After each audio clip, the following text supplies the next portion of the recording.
Good morning, everyone. Welcome to the Joint Standing Committee on Veterans and Legal Affairs. Happy Monday. My name is Craig Hickman. I'm the state senator for Senate District 14. I represent 11 towns in southern Kennebec County, including my hometown of Winthrop.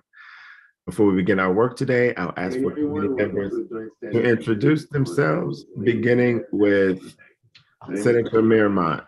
I'm the state senator for Senate. Good morning, Dave Miramont, Senate District 12, Knox County, except for the town of Washington. And I'm gonna have to turn my camera off. Thank you. Representative Wood. Good morning. Can you all hear me now? I can hear you. I am Barb Wood, and I am representing House District 38, which is the western end of the peninsula in Portland.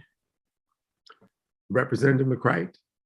Good morning. Good morning. I'm Jay McCright, representing Harpswell, West Bath, and Northeast Brunswick in the House. Representative Supika. Good morning. I'm Laura Supika, and I represent House District 126, which is a portion of Bangor. Representative Riley. I'm Representative Riley. I represent House District 34, which is part of Westbrook. Chairman Chiazzo. Good morning, Chris Chiazzo, House District 28, West Scarborough. Good morning, everyone. Our agenda is to do the work session on the budget, which requires a quorum to vote, and then to do a work session on LD 1980, if I have that correct. It's either 80 or 30. I apologize. I don't have my materials because of the meeting, which requires a quorum to vote. And since we do not have a quorum, we're going to have to, in order to not waste time, Janet or Sam, I don't know which language reviews we have ready, but it seems like we're going to have to do language reviews because we won't have Senator Miramont back here until 10 o'clock. And we still are unsure when any of our colleagues from across the aisle are going to join us this morning. On the committee, we heard that daylight savings times threw a couple of people off. That could be the case. Folks might think that it's a different time. All of my clocks automatically update, and I just wake up whenever the sun comes up. So it's all good. So with that, I'm wondering, Janet, if we can do a couple of language reviews before 10 a.m. Thank you. Certainly. And I did send an email to FPR, but remember they are in the building that's closed. That is correct. But the folks that know the fiscal information are all here for the budget. So hopefully that will work out. Yes, thank you.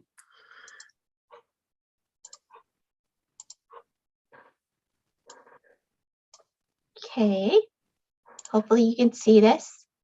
This is LD 1754, which is an act to modify the reporting requirements for major contributors to ballot question campaigns.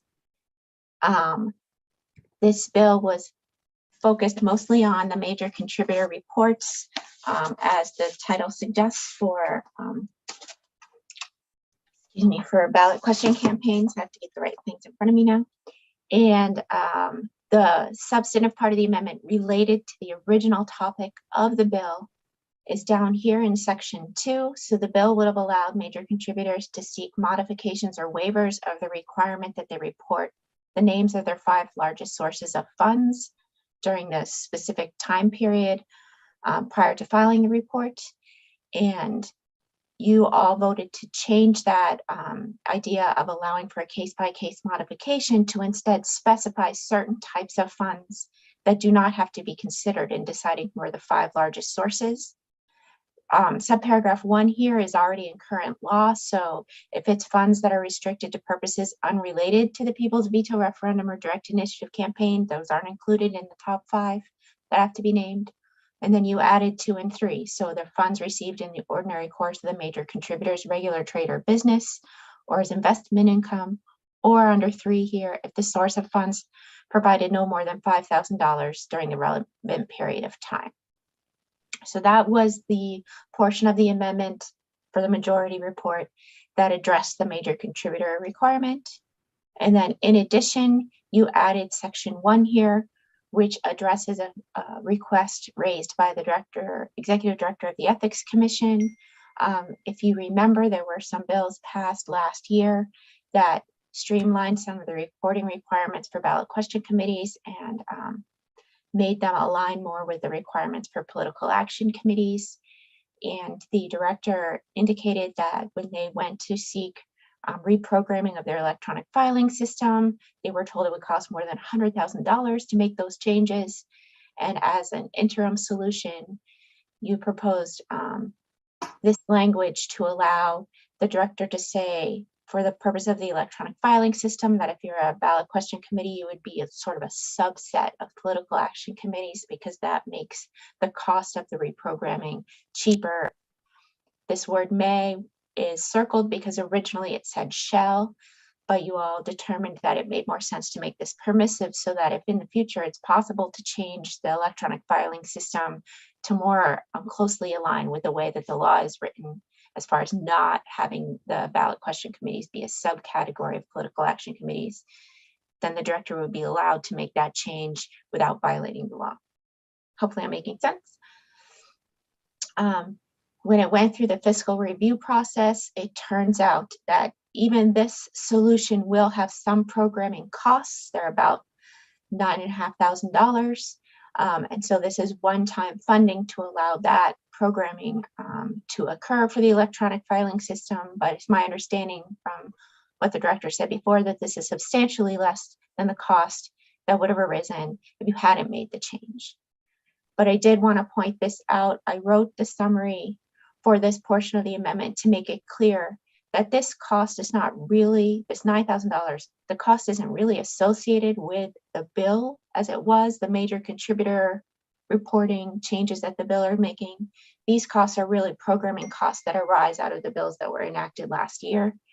And what you all have done is reduce the cost significantly through your amendment, but it's not as if you created the issue through this bill, you're trying to solve it through this bill. So I did try and make the language of the amendment summary clarify that for folks who are looking at this and wondering, oh, can we just strip the fiscal note from this or strip a section and then we won't have a cost? It's not that simple. I hope that I made that clear.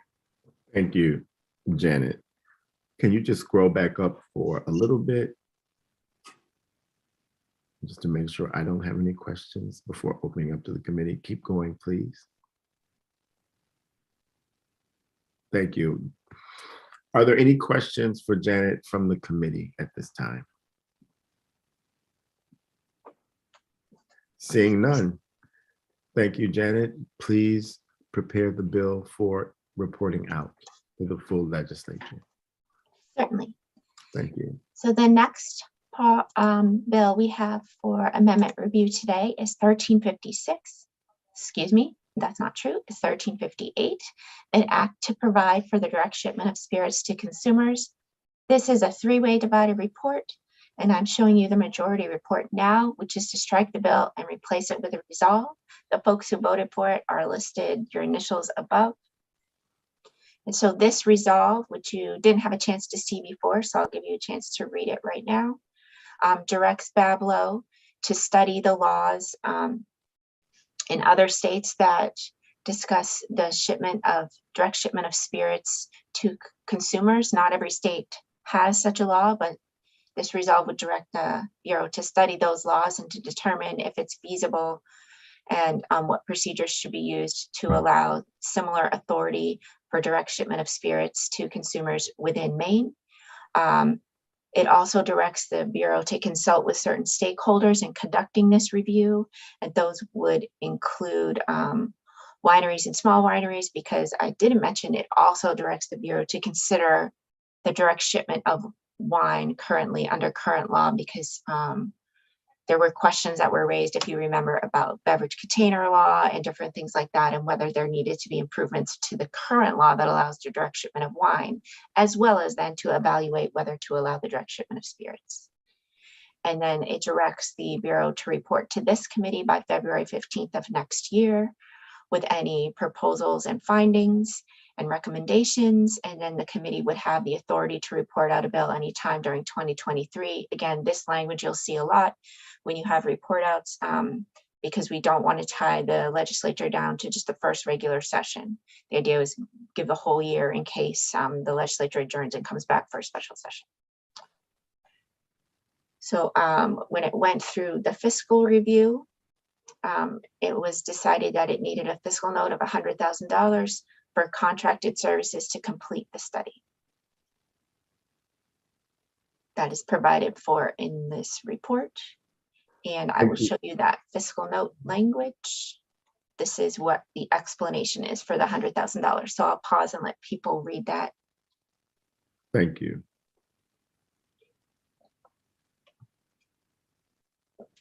And are there any questions from those on the majority report about the language in the resolve and or the fiscal note requiring $100,000 to do a contract? The chair recognizes Representative McCray.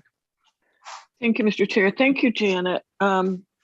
Maybe you said this, I'm looking at it. Do we know what contracted services we're talking about? You might want to ask the department folks who are here, but it's my understanding that there isn't capacity within the Bureau to do that. So they would have to contract with someone. I don't know who they would, Okay. but the idea would be they could have up to $100,000 available for whatever that person would charge. I don't think that they can know now in advance what the charge would be. So maybe that's why the $100,000 figure, but I would direct that question to them. And luckily they're here. So Representative McCray, I am inviting Director Minio into the panel to answer questions about LD 1358's fiscal notes, both the majority and the minority report. I do believe he has arrived. Good morning, Director Minio. I'm here. Good morning. Just a little slow on the uptake here. It's been quite a morning. Please introduce yourself. Thank you. Good morning, everybody. Good morning to the committee. Senator Hickman, Greg Minio, Director for the Bureau of Alcoholic Beverages and Lottery. I suspect you may have heard Representative McCray's question. If not, I will call I did. I did. Yes, sir, I did. Yeah, so what we did was we looked at what the resolve was on the, we'll call it the study that was being, that the Bureau was directed to do. We looked at other types of studies in other agencies throughout state government. We looked at what they do as far as contracting with a consultant, if you will. Quite honestly, this is not very scientific. We're landing on the $100,000. We looked at other cost figures, and we looked at one that was relatively moderate, and we chose $100,000 to contract with a consultant to do this study, which we believe is a pretty comprehensive study based upon what the directive is, because if I'm not mistaken, it would also involve the wine shipping as well, in addition to the potential for spirits direct to consumer. So we think there's a lot to take a look at. A lot of factors to consider. I believe public health concerns were mentioned in this committee one of the last times we spoke about it. So we would like to engage with CDC and other agencies of the like. So I hope that answers the question. We did the best we could with trying to determine what we thought the right cost figure would be in conducting this work. Thank you, Director. Are there any questions from the committee for Director Minio? Seeing none, I may have one regarding a couple of things, and in advance of what I think I might be asking about is, Janet, can you please recall for me, and I don't need to see it on the screen just yet, but I know that the bill by Representative Crockett, have we reported that bill out, the one that would allow for the hub and the transfers between one retail location and others within the same wholesale region? Have we reported that bill out? Yes. I just called it up because I was trying to open it and it just opened into the screen that was already open on my computer. I wasn't necessarily trying to do that, but this is that bill. Can you scroll down to the fiscal note on this bill, please, as long as it's on my mind to look at? Okay, great. So that is LD 1358, we have seen the majority report. No one on the committee has any questions about the majority report. We can now move to the minority report. Thank you, Janet, on LD 1358. Okay, the minority report is very similar to the language you saw at the work session that was presented by Senator Hickman. There's only tiny little word choice changes from the revisor's office.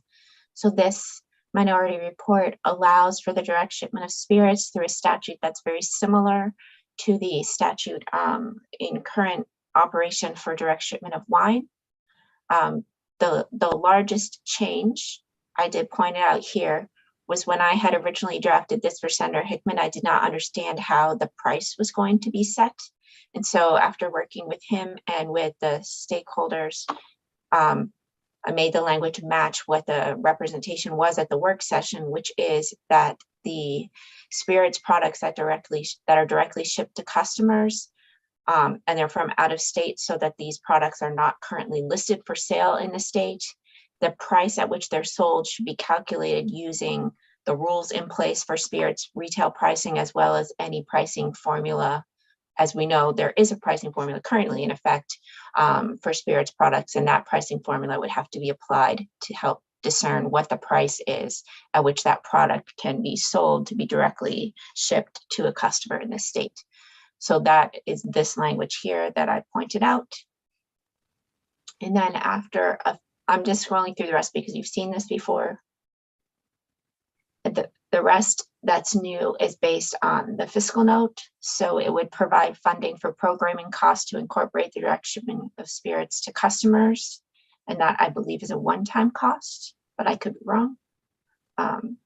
And then the next would be providing for one liquor tax auditor position, one office associate 2 position, one liquor licensing inspector position, and associated all other costs to oversee this new authority to directly ship spirits to customers in Maine. And this is where they add those items of funding into the amendment, but more explanation is given on the fiscal notes. So if you want, I will scroll to that. Thank you.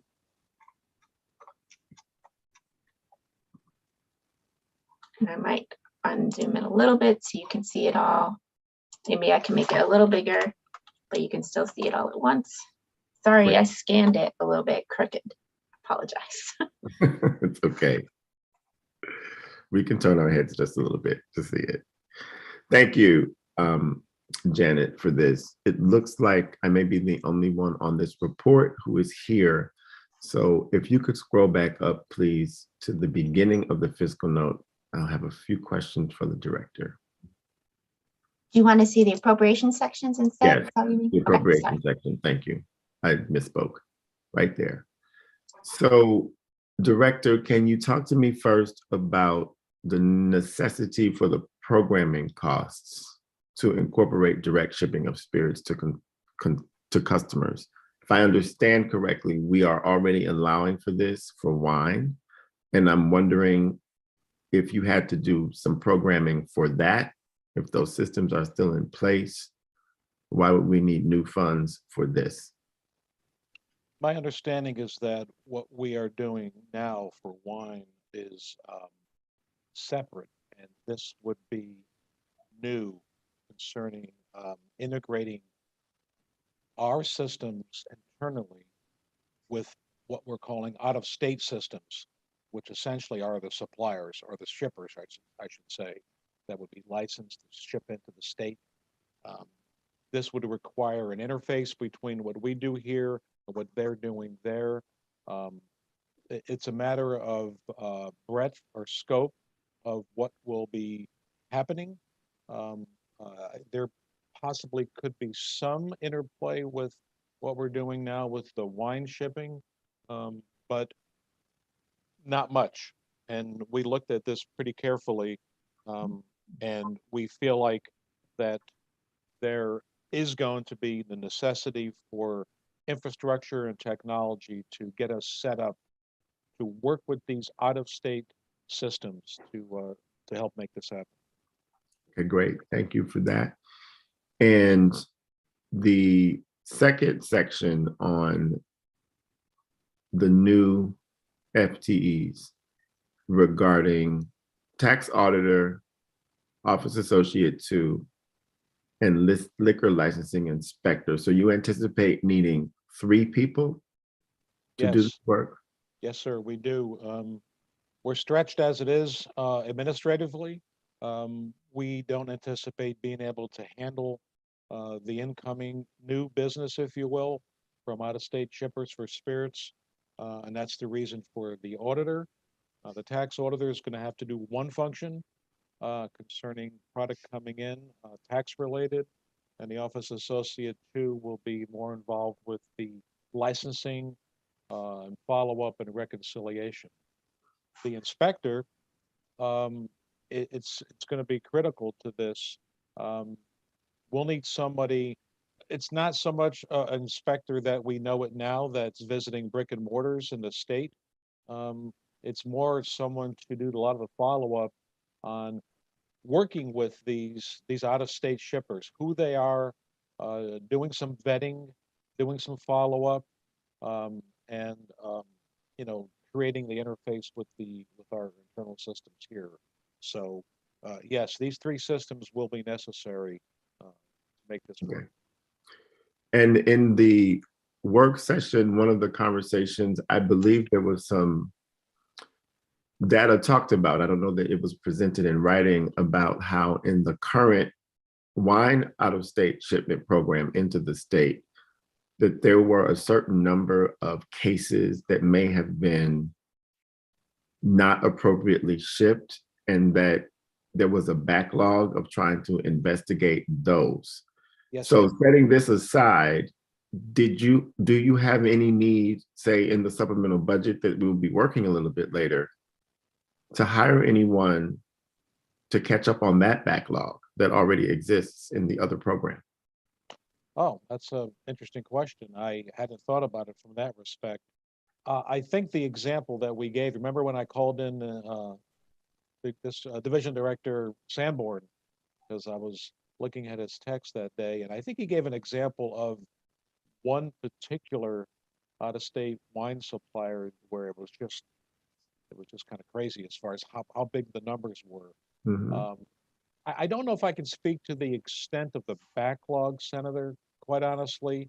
I would like to look at that. I have not looked at that since that work session. Um, certainly, we're always looking for more help, more, staffing in that department. Um, so you were asking about that separate from this fiscal note. Well, I mean, today is the day that we're looking at all of the Yes, funding for the right, department. And so right. my memory is telling me that you have talked about being stretched before. I Oh, know that yes. when we get Oh, to yeah. the budget, we will see that the budget includes 2 inspectors instead of the 3 that you have made mention of quite a Right. bit. So I don't want to get hung up on that here. I'm trying to look at it in a comprehensive way. So if we could Sure. scroll down, Janet, please, to the narrative in the fiscal note. So please keep going. I think there's not another paragraph there. There we go. Yes, there's more. So in the last paragraph, Director, you've already spoken about you need 3 people to cover what you believe would be necessary to deal with the new business that would come into the state. And we see in the last paragraph that it says that this will result in additional revenue to the general fund. I've been here for a pretty long time, and there's usually some way that you estimate that revenue so that it is included in the numbers of the fiscal note, but that is not the case here. That's why I call this weird, because I've never seen this before.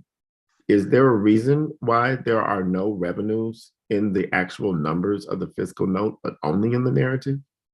Sure, thank you for the question. There's a good reason. We just have no idea.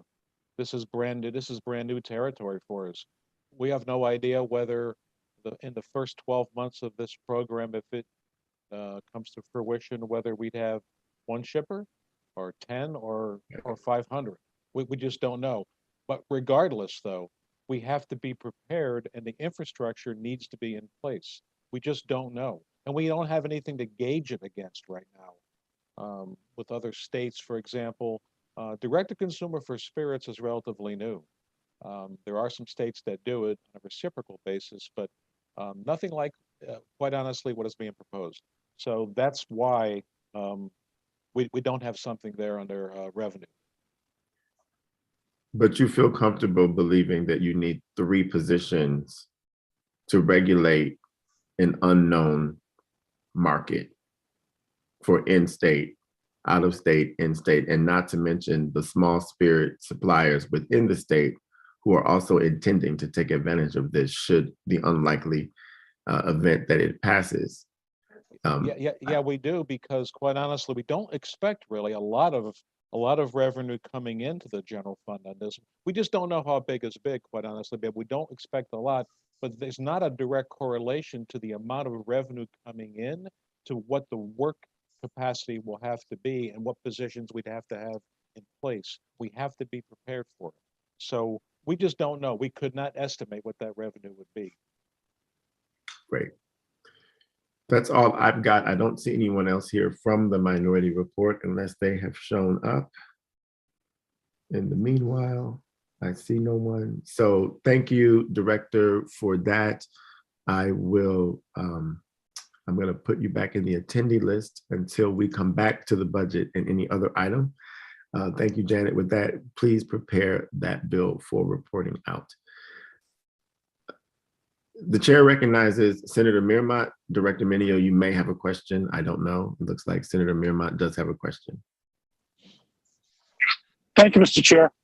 And I just had experience a few years ago. I wasn't on the committee, but I brought a bill to the committee that was going to give a permit for catering that it was estimated there might be the need for 10 or 15 of them in a summer.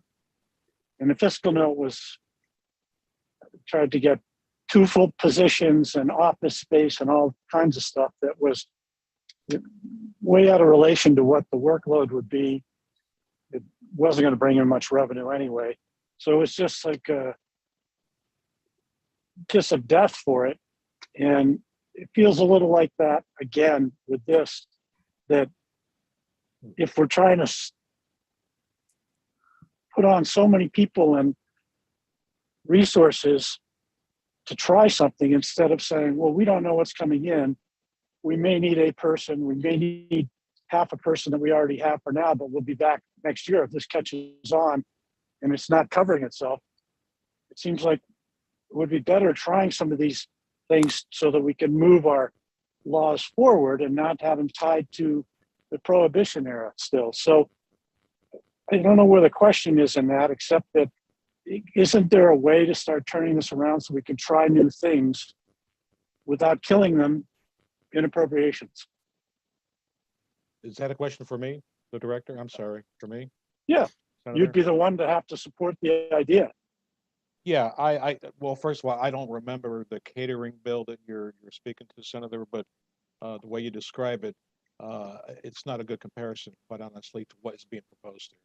It's just very small compared to what direct-to-consumer of spirits could be and probably will be.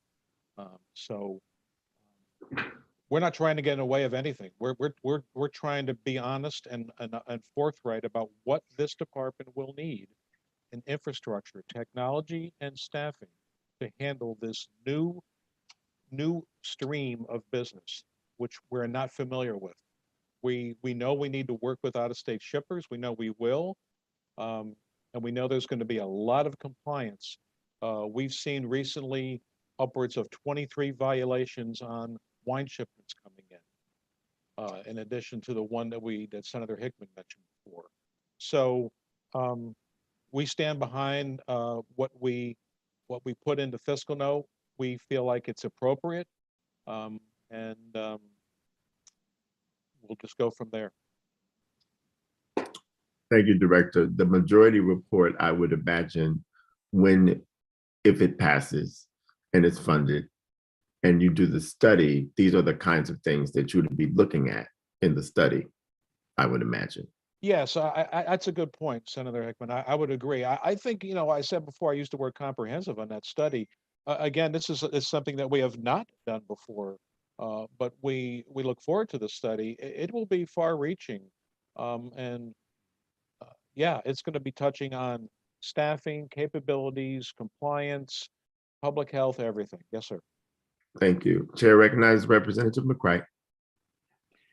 Thank you, Mr. Chair, and thank you, Director Minio. Senator Hickman, you got at some of my points.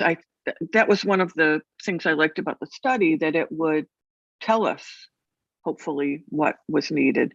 Also, based on the number of emails, people are pretty concerned about doing this. So I like the idea of a thorough study. I will just, I implied it, but I'm surprised at the fiscal note on the majority report. And I don't know that we can. Majority or the minority? Majority, the 100,000 for the study, just because, well, I was surprised because I was, but CDC, for example, is internal. So I don't mean to argue it here. I just was surprised by it and wish it was lower. But for all the reasons we've talked about, that's why I liked the majority report. Thank you, Representative. Chair recognizes Representative Chiazzo. Thank you, Mr. Chair. Director Minio, the $100,000 I assume is a not to exceed. Is that correct? So Yes, that's just yes, that's yeah, a budget number to figure out what it's going to. It might not necessarily cost 100,000, but yeah, yes, Representative. Yes, thank you. I mean, certainly, if we're able to get someone to work on this and get all those touch points that I mentioned before, and it's 75,000, absolutely, of course, we're not looking just to spend for the sake of spending. Again, this is uncharted territory as well for us. We just, I hate to keep repeating myself, but this is far-reaching on what we're being asked and directed to do in this study, especially since we're going to be looking into the wine shipping as well, and we're talking about public health and some of the other agencies and departments that we may have to work with. Yeah, I think if we had, a larger staff, I guess we probably could, possibly incorporate this. And I'm not asking for staffing for that. We just know we need someone, a company, to do the work for us. So hopefully that helps a little bit. Thank you, Director. I'm not going to move you because when we do get to the budget, liquor and lottery is first on the agenda. So I'll leave you here. I will also welcome Senator Farron to introduce himself. Thank you for joining us, sir. Hey, good morning. Brad Farron, Senate District 3. Sorry for being late. Thanks for that. Janet, did you have something you wanted to say? I saw your hand. I just don't know if it's still the case, but at one point Secretary Bell was asked to go first because she never got to present her testimony, but I don't know if she's already in state and local or not. Got it. I appreciate that very much. And with that, Director, I will just ask you to turn off your video and I won't move you around because we've had a lot of technical difficulties. So just hold tight. If there's no other questions on the language review for LD 1358, Janet, please prepare for it to be finally reported out of committee to the full legislature. And with that, I'm going to promote the Secretary of State to our panel. And I am going to also, it's LD 1955, is that correct? Yeah, 1995. With that, I'm going to open the work session on LD 1995, which is the supplemental budget. I will not read the long title. We are officially now in work session on the supplemental budget.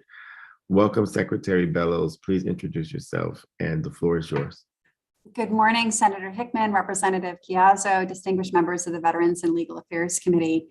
I am Secretary of State Shanna Bellows, a resident of Manchester, and I appreciate your invitation to speak this morning. The Bureau of Elections, Corporations, Elections, and Commissions is one of two state agencies whose budget is split between two committees. We're, to my knowledge, the only state agency where two committees vote on the same items for recommendation to the Appropriations Committee. And so last week when Appropriations held joint meetings, the analyst for Appropriations had me testify before Appropriations and State and Local Government, which is the other policy committee that hears our budget items. And I appreciate the chair's invitation to deliver an explanation, our testimony for our budget items to you prior to your work session. So first, it's important to realize that budget items for the Bureau of Corporations, Elections, and Commissions are referred to in the budget under its prior name, the Bureau of Administrative Services. That is an artifact. That is what that bureau used to be called in the early 90s, and somehow it has never been changed in the budget documents. So that may be confusing, but I wanted to share that with you. There are 7 general fund and 1 other special revenue fund initiatives for the Bureau of Corporations, Elections, and Commissions, otherwise known as the Bureau of Administrative Services and Corporations. The first provides funding for the approved reorganization of 9 customer representative specialist corporate positions to 9 office specialist positions. The personal services request is $2,760 from the general fund and $1,573 from other special revenue funds in fiscal year 21-22, and $9,506 general fund and $4,756 other special revenue funds in fiscal year 22-23. This is management initiated reorganization approved by the Bureau of Human Resources on December 14th of 2021. The second initiative provides funding for technology cost increases, and all other requests is $52,774 in fiscal year 21-22 and $59,267 in fiscal year 22-23. This is actually an appropriation that goes to the Department of Administrative Services, Office of Information Technology. While the Department of Secretary of State has our own information services department that handles all of our software and hardware needs, we are part of the state's network run by the Office of Information Technology, or Maine IT, and they are changing the way they bill for network access equipment to doing a per device charge. This increased costs to all divisions within the Department of Secretary of State. This represents the cost of the Bureau of Corporations, Elections, and Commissions. The third initiative provides funding for the approved reorganization of 1 customer representative associate 1 position to an office specialist 1 position. The personal services request is $1,156 in fiscal year 21-22 and $5,184 in fiscal year 22-23. This is a management initiated reorganization approved by the Bureau of Human Resources on December 14th, 21. The fourth initiative provides funding for the approved reorganization of 2 office specialist, 2 supervisor positions to 2 corporations and elections program specialist positions. The personal services request is $1,812 in fiscal year 21-22 and $15,319 in fiscal year 22-23. This is a management initiated reorganization approved by the Bureau of Human Resources on December 14th of 2021. The fifth initiative provides funding for meter postage increases. The all other request is $8,545 in fiscal year 21-22 and $12,805 in fiscal year 22-23. Federal postal rates will increase in April 2022 by 2% and will be reflected in meter postage costs. Most of these mailings are coming out of elections. We do a tremendous amount of mailing. The sixth initiative provides funding for the approved reorganization of 3 customer representative specialist elections positions to 3 office specialist 1 positions. The personal services request is $2,288 in fiscal year 21-22 and $8,073 in fiscal year 22-23. This is a management initiated reorganization approved by the Bureau of Human Resources on December 14th, 2021. The seventh and final initiative in the budget provides funding for the approved reorganization of 1 public service manager 1 position to a public service manager 2 position. The personal services request is $2,182 in fiscal year 21-22 and $13,315 in fiscal year 22-23. It's a management initiated reorganization approved by the Bureau of Human Resources on December 14th, 2021. Last week in the appropriations and state and local government meeting, this is not part of my written testimony that was provided to you. We were asked by committee members about the absence of any new positions for the elections division in the budget. And committee members asked us about LD 1155, the audit bill that's on the special appropriations table. In response to those questions, we shared that we very much think an audit and training division at the Division of Elections is crucial. Maine is one of 6 states that does not have a formal professional post-election audit process in place. And additionally, we have heard from the clerks that nationally, we are seeing unprecedented retirements of local election officials. And here in Maine, we're also seeing tremendous turnover. And there is no mechanism for onboarding new clerks and training new clerks on an ongoing basis. The Division of Elections does an extraordinary training once a year. It's 2 days. It's very comprehensive. And we are doing a cybersecurity summit on March 22nd, a virtual training. But to have an audit and training division with a training specialist and a team that could go in and onboard new clerks and provide regular ongoing training. And then in the weeks after the election in November and December, perform a risk limiting audit, a results-based audit of the election. And additionally, throughout the year, conduct process audits to evaluate the town's security measures, for example, for ballots and equipment, as well as accessibility requirements at the polling places. We think that would be very useful, and we prepared a potential amendment that State and Local Government Committee asked us to prepare. So that's available as well if you're interested in that. And that concludes my testimony. Thank you, Senator Hickman. Thank you, Madam Secretary. Are there any questions from the committee for Secretary Bellows? Chair recognizes Representative Topeka. Thank you. I apologize. I don't have the paperwork in front of me. I can't find it online, but just trying to listen and follow along.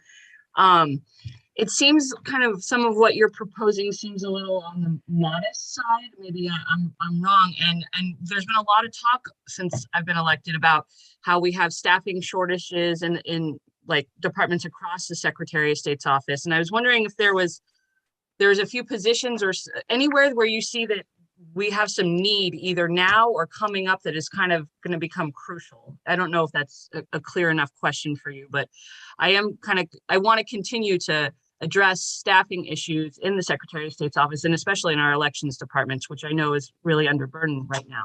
So, Secretary Bellows, can you defer before answering? Janet, can you please put up pages 13 to 15 of our voting sheet so that committee members and the public can see exactly what we are talking about here? Thank you. Certainly, if you go to the VLA committee page, just show you how I got here. There's committee materials. We have supplemental budget, second regular session. That's where all of these items are. This includes the Secretary of State's testimony that she was reading from.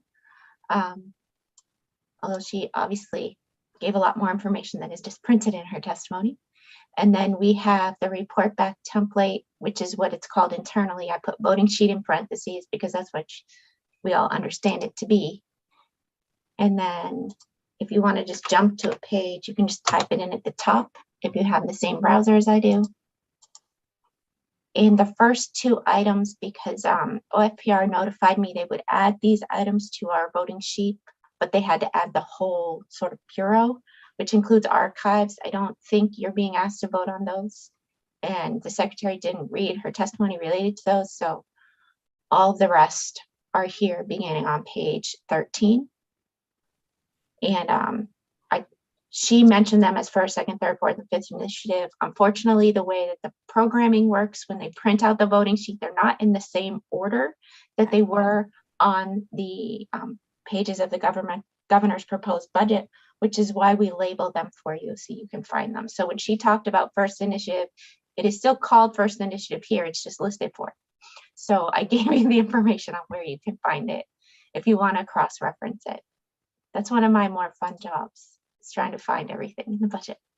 And you're excellent at it. Thank you very much. Secretary Bellows, I hope you can remember Representative Topeka's question, but I just wanted folks to see what we were Do you want talking. me to unshare so you can see each other?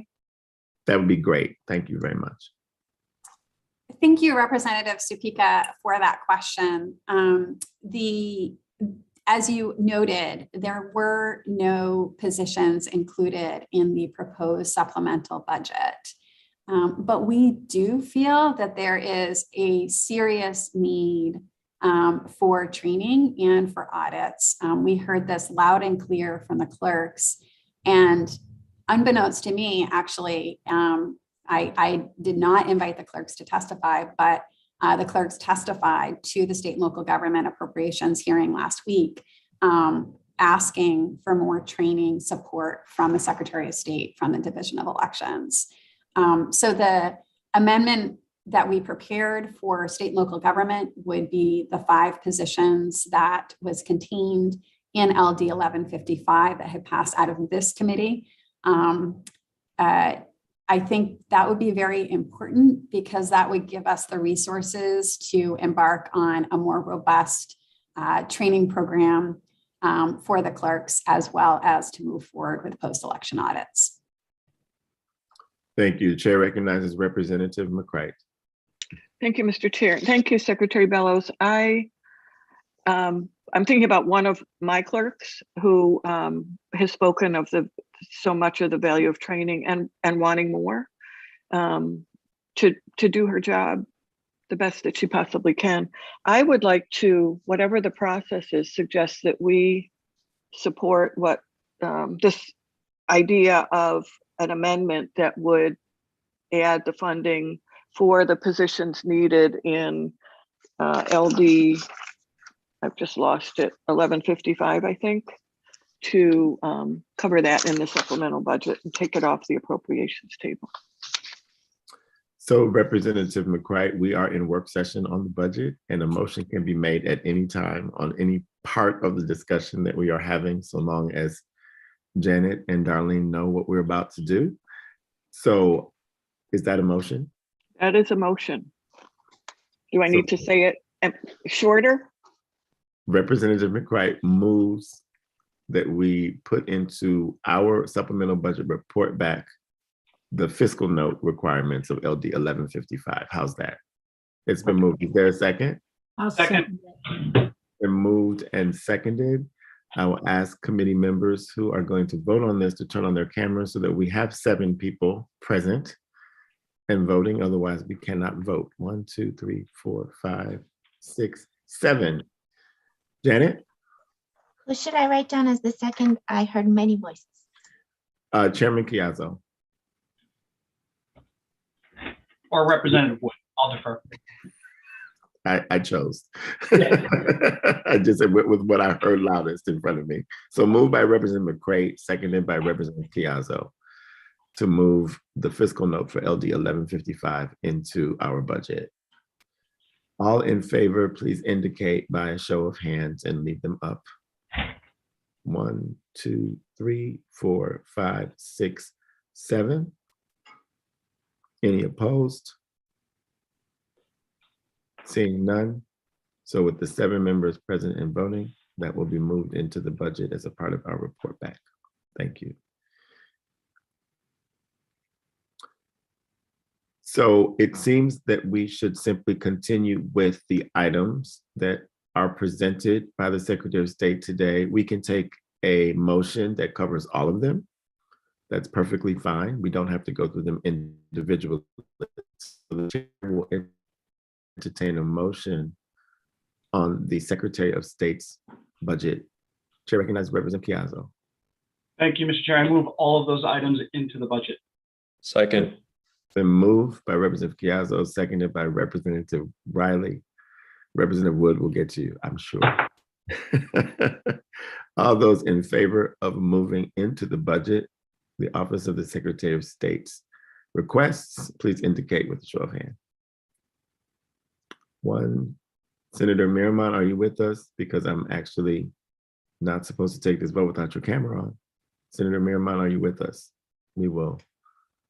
1, there we go. All in favor, please indicate. 1, 2, 3, 4, 5, 6, 7. All opposed? It's the same vote.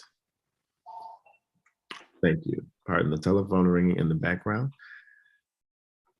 Is there anything else from the Office of the Secretary of State in our budget that I have missed? Janet?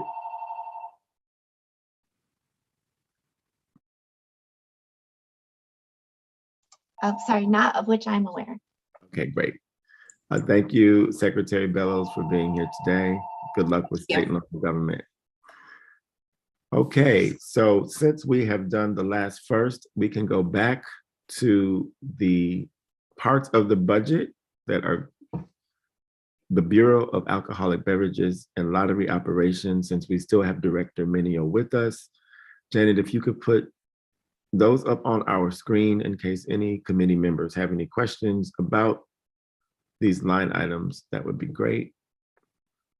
Director is here. DAFS is here. All right. Section A1, reference, in regards to reference number 10, are there any questions from the committee on this reference? And if not, I would entertain a motion.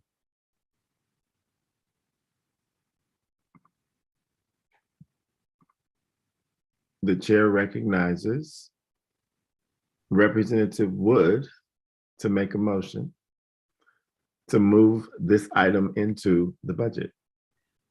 Thank you, Mr. Chair. I move that we accept the Bablo supplemental budget. Okay, and are we gonna move? How many items do we have, Janet? I want to just expedite the process. We have one. I want to scroll through them all. 2, 3, 4,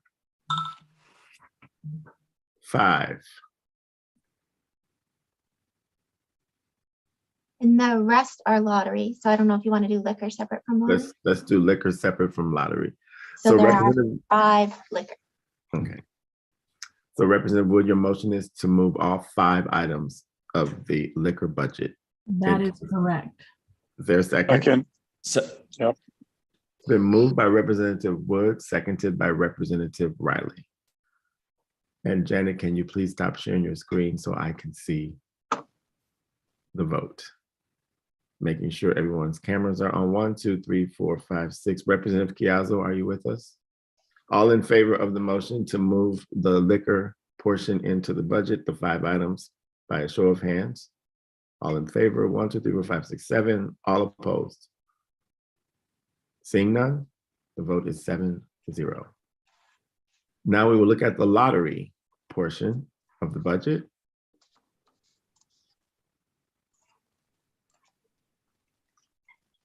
Janet, how many initiatives are there? Sorry. I think there is one, Okay, just this one. great. Chair entertains a motion.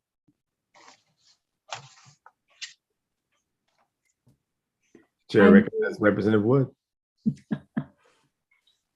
Thank you, Mr. Chair. I move that we accept the lottery operation supplemental budget proposal. Is there a second? Second. Been moved by Representative Wood, seconded by Representative Riley. All in favor of moving reference number 16 into the budget, please indicate by a show of hands. I can actually see in the side of the screen. 1, 2, 3, 4, 5, 6, 7. All opposed?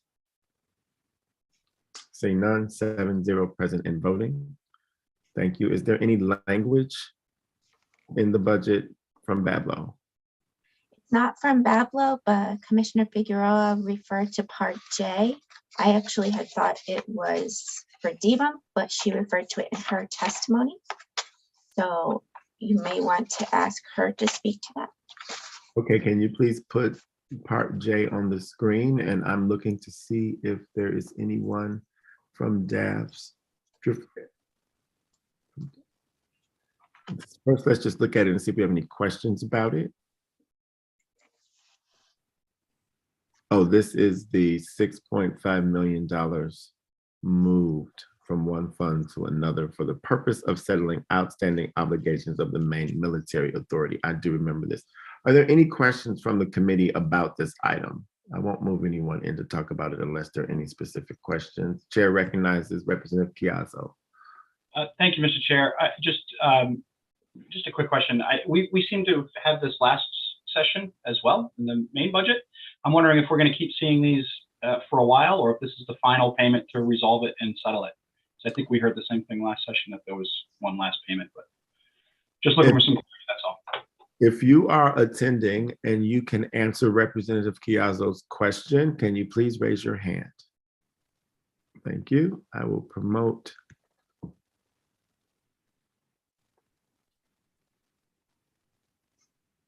And Janet, can you please stop sharing your screen? Thank you very much. Appreciate it. We have with us Jenny Boyden, who raised their hand. Good morning. Please introduce yourself. Good morning. I'm Jenny Boyden. I'm the Associate Commissioner at DAFS. Welcome. So I apologize. I'm just jumping right over from state and local. So if you could let me know what the question is, I will try to quickly orient myself. Thank you. Sorry, Mr. Chair. Janet, can you please put Part J on the screen again so that Jenny Boyden knows what we are talking about? So Representative Chiazzo has asked a specific question about this item. Representative Chiazzo, please repeat your question. Thank you, Mr. Chair. And thank you, Ms. Boyden. Sorry to create the chaos of jumping around. It's one of those days today in Augusta, as always. They seem to all pile up. But my question is, I think we've seen line items like this in the past for DVM budgets. I'm wondering, 6.5 million, is this the remainder of the outstanding obligations to this program? And if not, what are the potential outstanding balances that are left? This is the outstanding balance that has accumulated over a number of years. Last year, I think it was last year, there was $400,000 appropriated to do the study on any hazardous waste that may be left at the facility itself. This is actually the accumulation of the losses that were incurred by the Maine Military Authority and paid for with other state resources. So this program and this fund existed for a number of years, going well back beyond 2008, which is the most recent information I have from the State Controller's Office. And they have operated at a deficit for a number of years. So this will take the deficit off of the state's books. Follow up, Mr. Chair. You may proceed. So this will resolve this issue completely. We shouldn't see any other budget issues coming before the committee in regards to the what was the program for this? The Maine Military Authorities. Is that complete? This process complete? Finish it out entirely? This will take care of all of the outstanding debt. I can't presume to know what will come out of that environmental study, but this will take care of everything that is in existence right now. All right. Thank you. Thank you. General Young has raised his hand, so I suspect he may also want to provide an answer. Janet, if you could please stop sharing your screen while the general comes through the wormhole. I did want to point out that that $400,000 is in Part J, which is also to be voted. I don't know if that's what he's coming to talk about as well. Great. Thank you, Janet. General Young, if you are with us, you may turn on your camera and microphone. Introduce yourself. Good morning, Senator Hickman. I'm Scott Young, Deputy Commissioner, Department of Defense, Veterans and Emergency Management. And as it relates to the Maine Military Authority and future costs, as Janet just pointed out, we do have some language and a request related to the $400,000 that we received last budget cycle. And we don't know at this point, until the studies that are completed that the $400,000 pays for, as to whether we're going to have some additional remedial environmental costs that are related to the Maine Military Authority. If we do, then we do expect we'll have to come back to the legislature for additional funding. Chairman Chiazzo, did you want to ask any other follow-up questions of General Young? No, Mr. Chair, I'm good. Thank you. Okay, great. So Janet, thank you, General, for answering our questions. Janet, if you could please put back up the language. Looks like there are two language sections for us to vote on regarding this issue. The first one. Part J is the outstanding debt, which is this piece here, the 6.5 million. Mhm. And then part T is a carry forward of the $400,000 for the study because it hasn't been completed yet. So this would allow the $400,000 you already appropriated to carry forward for that purpose. It's my understanding anyway. Thank you. So the chair would entertain a motion to move part J and part T into the budget. Representative Wood. Thank you, Mr. Chair. I move that we add part J and part T into the supplemental budget. Second. It's been moved by Representative Wood, seconded by Representative Riley. And Janet, if you could stop sharing your screen, it is easier to take the vote. And I need to see 7 faces: Senator Mirmont, Senator Farren, either or both of you, if you are with us. 1, 2, 3, 4, 5, 6, 7. All those in favor of moving J and T into the budget, please indicate by raising your hands. 1, 2, 3, 4, 5, 6, 7. Thank you, Senator, for both sides. All opposed? It is unanimous of those present and voting. Janet, what else do we have in our budget related to DVM, so long as we are on that department generally? Just 1 second. Thank you. I know I don't mean to rush. I just need to make all the notes so I can send it back for you to AFA. Thank you.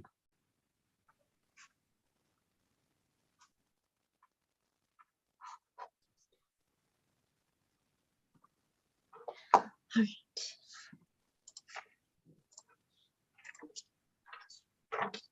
Looking for this page. I think if you have it at home, print it out. We're going to go to page 4. Thank you. And there are several initiatives. So we have section A7, reference 264 and 265. Can you please show us any more? The next one are references 266 and 267, which is another reorganization. On the bottom of page 4. Yep. There's also another reorganization, reference 268 and 269 on page 5. And just to remind everybody who might have forgotten from last time, you need 2 reference numbers for each because it implicates general fund funding and federal dollars as well. Correct. Then there are reference numbers 270 and 271 spanning pages 5 to 6 for another reorganization. And then there's reorganization for 272 to 273, also on page 6. Another reorganization, oh, sorry, this is not a reorganization. So 274, 275 is funding for contract services for custodial services at armories. Okay. And then the replacement of 2 leased vehicles is in the middle of page 7, reference number 276. And then there's another reorganization that goes from pages 7 to 8. So reference number, oh, it only has 1 reference number. So only federal money for reference number 277. Okay. And then we're on to veteran services. So I don't know if you want to treat military training and operations separately. I would love to treat military training and operations separately. How many initiatives total? Were there 8 or 7? I'm counting. Thank you. For all those watching, my printer isn't working. I was on my way into the office when we got the notice for me to stay home because of flooding. So if I seem unprepared, blame the water in the State House. I'm looking on the screen along with everyone else. I count 8, which doesn't make sense. So maybe somebody can tell me if I'm wrong. Well, I thought there were 8. And so if you scroll up on your screen, 2, 3, 4, 5, 6, 7, 8. I see 8. So it's simpatico on that. So the chair recognizes Representative Wood for a motion to move into the budget the 8 initiatives regarding military training and operations. Am I channeling Representative Tuttle here? I would like to move the 8 initiatives for the military training and operations into the supplemental budget. It's been moved by Representative Wood. Is there a second? Second. Seconded by Representative Supika. Is there any questions or any discussion on any of the items? Does anyone need any clarity from anyone, from General Young or anyone else at DVM? Seeing no hands raised, Janet, if you could stop sharing your screen momentarily. Thank you. 1, 2, 3, 4, 5, 6, 7, 8. All those in favor, please indicate by raising your hand and keeping it up. 2, 4, 6, 8. All opposed? It's unanimous. Thank you. Now we will look at DVM's budget regarding the Department of Veteran Services. Sorry, I took my notes on the wrong page. It's okay. We are in no hurry. Turn the wrong page. Okay. I do see Director Richmond is here in case there are questions for him about any of this. So Janet, please show us. So for Veteran Services, reference 279 is the approved reorganization of 11 veteran service officers positions to a higher range from range 23 to range 25. Okay. The next initiative is to provide funding for reorganization of heavy equipment operator positions, 3 of them to grounds and equipment supervisor positions. And then on the next page, we have a reorganization of 6 groundskeeper 2 positions to 6 heavy equipment operator 2 positions. That's reference 281. There's another reorganization in the middle of that page to provide funding for reorganization of 2 grounds and equipment supervisor positions to 2 grounds and equipment maintenance manager positions. And then on the bottom of page 9, there is funding to increase the hours of a part-time office associate 2 position from 40 to 80 hours per week. So that, I mean, that's per 2 weeks. So that would make that position full-time. Okay. So And that is the last initiative there. So there are 5 initiatives for the Department of Veteran Services. Chair recognizes Representative Wood. Yes, thank you, Mr. Chair. I would like to move the 5 initiatives under Veteran Services into the supplemental budget. Second. It's been moved by Representative Wood, seconded by Representative Riley to move the 5 initiatives for the department into the budget. Chair recognizes Representative McCray. Thank you, Mr. Chair. Please stop sharing your screen. I know that you are taking notes. Please proceed. Thank you, Mr. Chair. Just a comment. I just wanted to support all of this, but just a particular shout out to the Veteran Services officers. And we increased that, and I'm glad we did. So I'm just a special shout out to that service. They're all important, but I especially appreciate that. Thank you, Representative. Chair recognizes Representative Chiazzo. You are on mute, sir. Thank you, Mr. Chair. Sorry, I clicked the wrong button. Just a quick question. We've had obviously some very late discussions about Maine Veterans Homes. There's been discussions about fundings moving back and forth. I guess I'd just asked Commissioner Young where those, are we going to see those allocations if they're coming in some kind of supplemental form, or are they going to be a special appropriations? How are those funds going to be authorized from our perspective? Commissioner? Oh, Deputy well, Representative General Young? Yes, yeah, Deputy Commissioner. Thank you, Representative Chiazzo.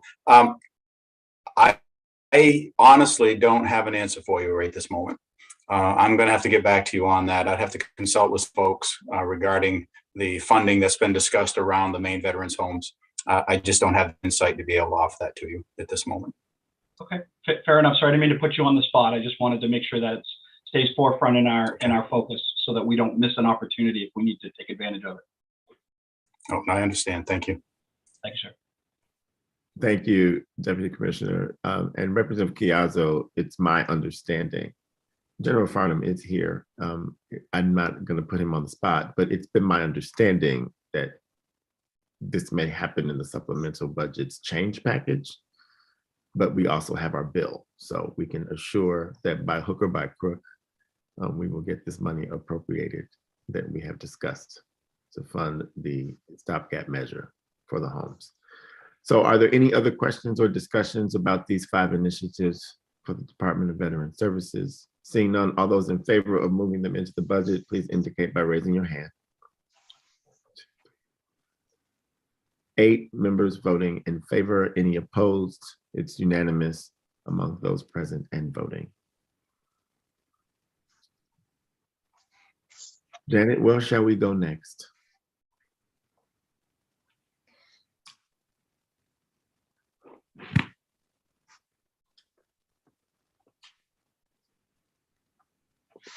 Sorry, I need to learn to write faster. No, I believe we have Director Wayne left and Department of Public Safety left. So you can choose gambling or ethics. Let's They choose kind of gambling. go together, right? Let's choose gambling and then we will end with ethics. How's that? Sounds lovely. So for gambling control, we should have Commissioner Shostak. I don't know if I said his name wrong. If I did, I apologize. He is And maybe definitely even with us. Director Champion. They're both here. I will just leave them put unless we need to ask them questions about those portions of the budget. So if you could bring those up on the screen. So if you printed it out, we're going to page 12. So this is one initiative that provides one-time funding for casino employees to submit their applications through the licensing database by providing access to that online licensing application for those employees. One-time funding for the spend their applications. Great. Is that the only initiative for the Gambling Control Board in our supplemental? Correct. Are there any questions from the committee for Director Champion about this item? Seeing none, I entertain a motion to move it in. The chair recognizes Representative Wood. Thank you, Mr. Chair. I move the one initiative for the Gambling Control Board into the supplemental budget. Second. Been moved by Representative Wood, seconded by Representative Riley. Any discussion on the motion? All those in favor of moving this item into the budget, please indicate by raising your hand. 2, 4, 6, 7 members present and voting. All those opposed? It's unanimous.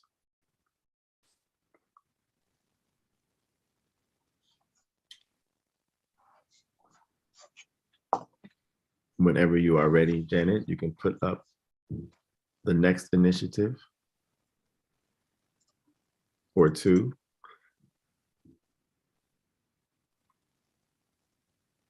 This is the Ethics Commission initiative, which would also be a reorganization of one Secretary Associate legal position to Secretary Specialist position in the commission. I know that there was a request for an additional item, but I would imagine you might want to vote on those separately. Yes. If you want to vote on the other request. I'm not saying you have to. Thank you. So this is the one initiative that came directly to us from the supplemental budget. The chair recognizes Representative Wood. Mr. Chair, I move that we move one initiative from the governmental ethics and election practices into the supplemental budget. It's been moved. Is there a second? Second.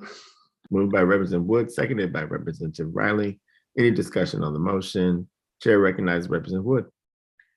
Yes, Mr. Chair, I heard mention from Janet that there's another initiative, and I'm I'm looking at a different document than probably the most recent one. Is that initiative about moving money from the general fund into ethics where they're going around the barn to meet their obligations currently? That Right, is but correct. it's not in the governor's supplemental budget proposal, so you're being asked to consider whether you would want to add a request in your report back to AFA above and beyond the governor's proposed supplemental budget. So for that reason, I assumed, perhaps incorrectly, that you might want to vote it separately. Thank you very much. I just wanted to make sure it was somewhere. And like I said, the document I'm looking at is slightly different than the one you're working off of. Great. So the motion before us is to move in this item. It's been moved and seconded. All those in favor, please indicate by raising your hand. 2, 4, 6, 7. All those opposed? It is unanimous of those present. I have moved Director Wayne into the panel to join us. So in case there are questions about what would be a new initiative for us to consider, folks can ask him questions, or he can make some points that he may want to make to this committee, since we were only talking about this in front of the AFA committee a few weeks ago. So with that, Director Wayne is here.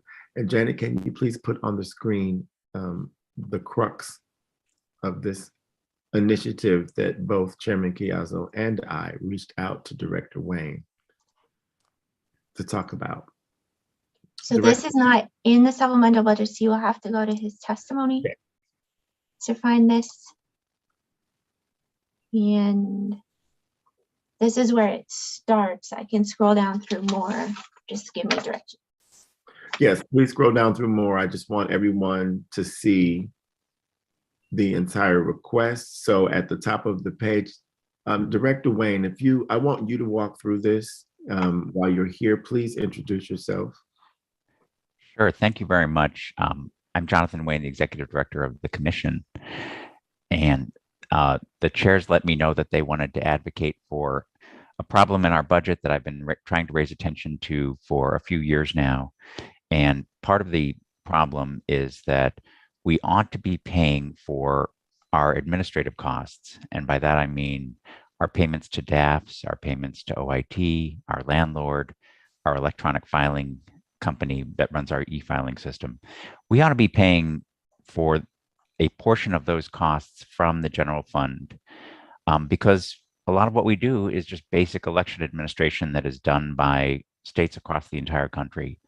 And it's not really related to the Main Clean Election Fund, and it should be supported by the general fund because it's a public good. It's basic election administration. But we can't pay for those costs from our general fund appropriation because this is on the previous page, the all other part of our appropriation is only $8,897, which it's just not a good way to run a railroad. We just can't pay these costs when our appropriation is so small. And so what we're asking for is an increase in the all other appropriation part of our budget from the general fund by $107,000, which would allow us to pay for about 45% of our overhead costs from the general fund. Under the status quo, what we've been doing is overcharging the Main Clean Election Fund because that is the largest part of our budget. So just in order to pay our basic expenses, we've been relying on the Main Clean Election Fund, but it isn't really appropriate. And we really should, these are general fund responsibilities. This is general government, and it ought to be paid for from the general fund. So that's the first part of the request. The second part of the request is a realignment of our personal services budget, so that about 45% of our staffing costs are paid for from the general fund rather than the Main Clean Election Fund. So we're really just asking for more general support for our overall activities so we can pay for things the way they ought to be paid for things. And if the legislature sees fit to approve this, this will set us on a good track moving forward for the next 10 years. And it's been something I should have brought up earlier and have been bringing up, but not in a successful way. So we would appreciate your consideration. Thank you, Director. And Janet, if you just want to scroll down to the end of the page to make sure we've seen everything that he has talked about, Director Wayne has talked about, great. You can stop sharing your screen. Chair recognizes Representative McCray. Thank you, Mr. Chair. Thank you, Director Wayne. I, again, just want to say how important this is. The Clean Elections Fund is an incredibly important program, and I think we should align the funding so that it's not used the way it's been used, and make sure that the commission has the funding they need. So again, I think this is an amendment, and I would suggest an amendment that supports the proposal that Director Wayne has made about funding. Representative McCray, is that a motion? Yes, it is. Is there a second? Second. It's been moved by Representative McCray, seconded by Representative Riley to include an amendment to LD 1995 to put this new initiative forward. Chair recognizes Representative Chiazzo. Thank you, Mr. Chair, and thank you, Director Wayne. I just wanted to let the committee know that Director Wayne is, as always, being incredibly modest. This is not something new. This is something that we've identified a while ago, and we've this is an attempt to correct something that's been there for a little while. And so this is hopefully will resolve this once and for all through the right channel. So thank you, Director Wayne, for bringing this to our attention and for your perseverance and for working with us to make sure that we stabilize the Clean Election Fund for sure. It's very important for the state, I think. Thank you. Thank you. I echo the sentiments of Representative Chiazzo. Thank you for the excellent work that you and your staff do at the commission to make sure that ethics is the centerpiece of our elections. Is there any question, or I'm sorry, are there any discussion points more on the motion to amend LD 1995 in this way? 1, 2, 3, 4, 5, 6. We are 7 people here. All those in favor of moving this into our report, please indicate. All opposed? It's unanimous of those present and voting. Thank you, Director, again.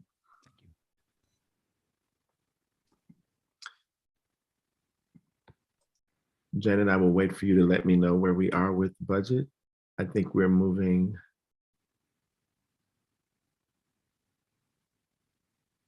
I think you're done with the budget, but if anybody disagrees, please tell me. Because we kind of skipped around a little. I think we might be done. Does anyone in the committee have any new initiatives they would like for us to consider for the supplemental budget? Seeing none, I will close the work session on LD 1995. It is 11 a.m. Let us just break for 10 minutes. And when we return, we will take up LD 1980. So we will be at ease until 10 minutes after the hour of 11 o'clock. Thank you all.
It is a little after 10 after 11.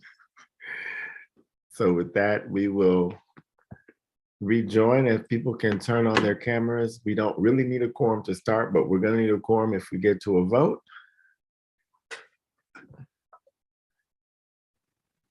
And with that, I will open the work session on LD 1980, an act to create a small nonprofit raffle operator license presented by President Jackson of Aroostook. Good morning, Sam. Welcome. Good to see you. Happy Monday. Good morning, Senator Hickman. The floor is yours to present the bill analysis to the committee. All right. All right. Can everybody see my screen? Yes, sir. Great.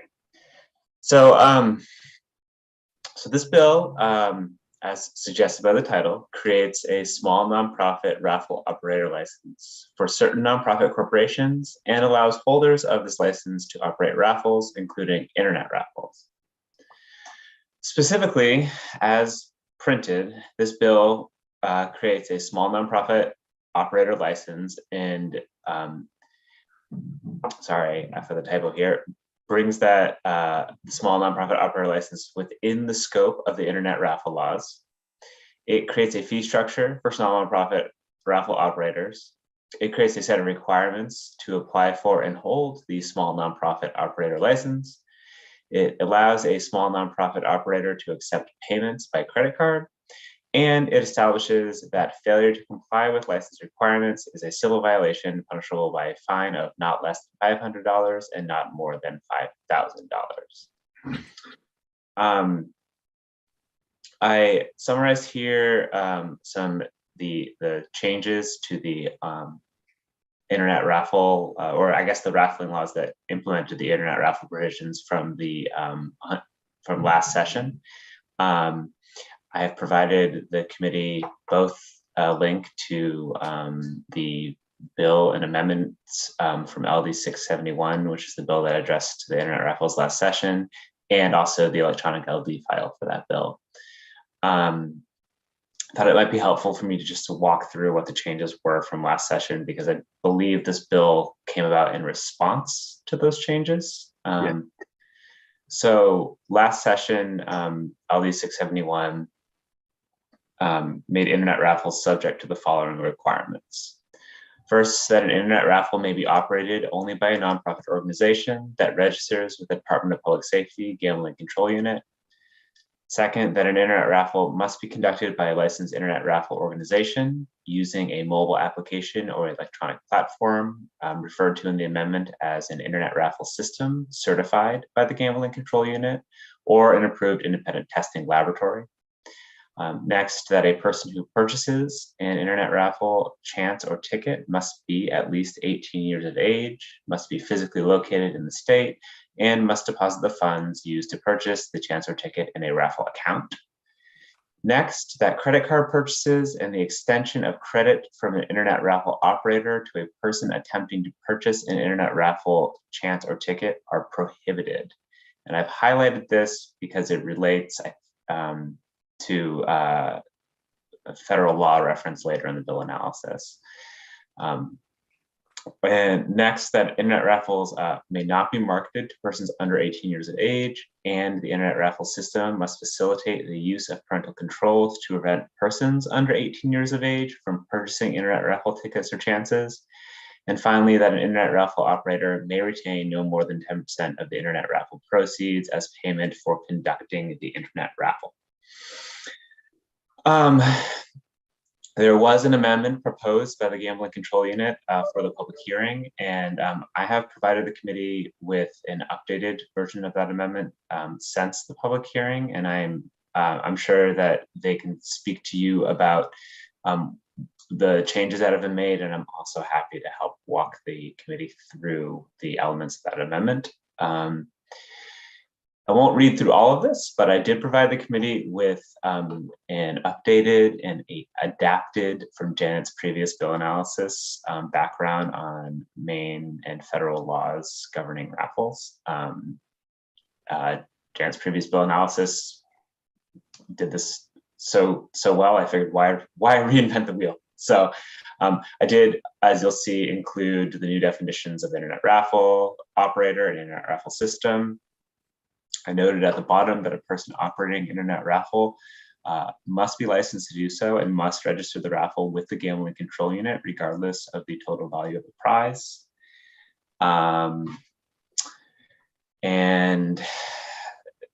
This is the piece I noted about the payment of internet raffle operators here at the bottom of this list.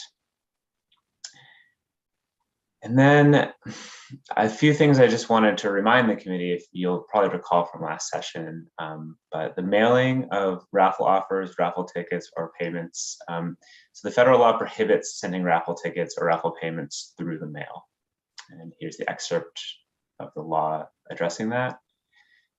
And then this is the piece that relates to credit cards. And so it's the Unlawful Internet Gambling Enforcement Act of 2006, prohibits the acceptance of credit funds sent via money transmitting business, electronic funds transfers, or any check or instrument drawn on a financial institution in association with unlawful internet gambling.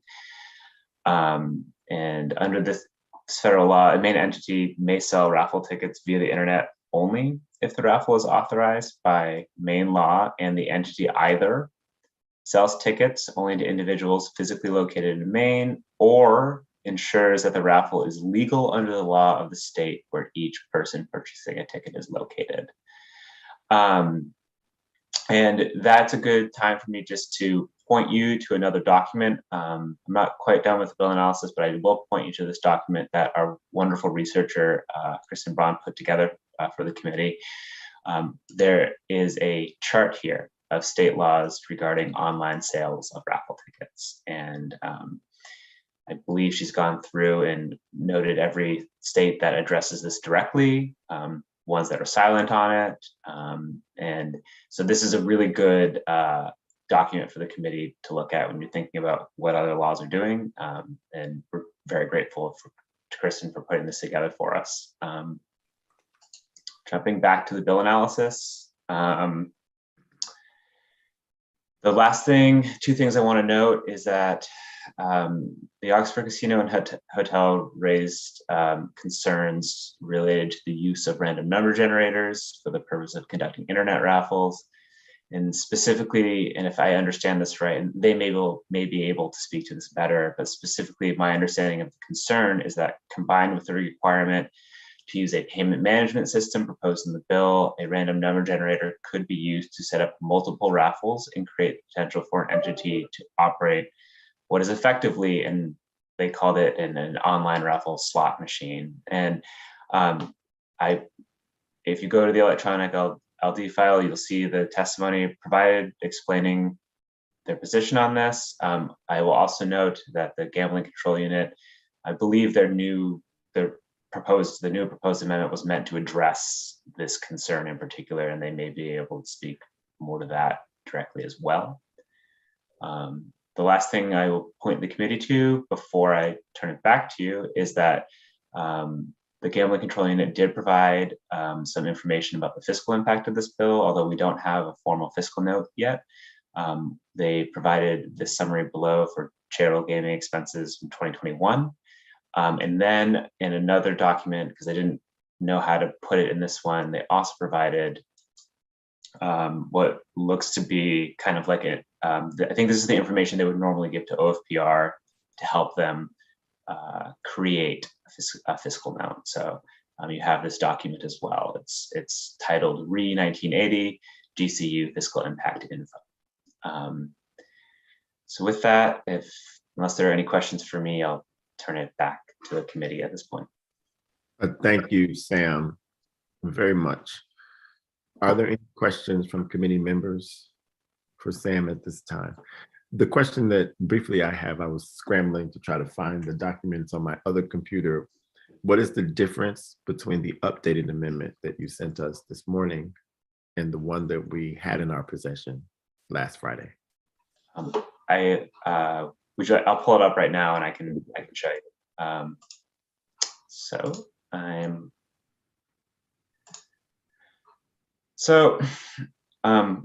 One minor difference is I did help them put it, clean it up and put it kind of into the form we usually use to present amendments.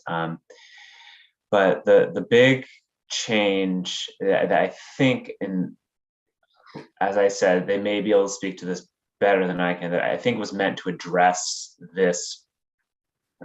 One of the concerns was that this provision has been added here that notwithstanding subsection 6, an eligible organization may not conduct more than one internet raffle at the same time.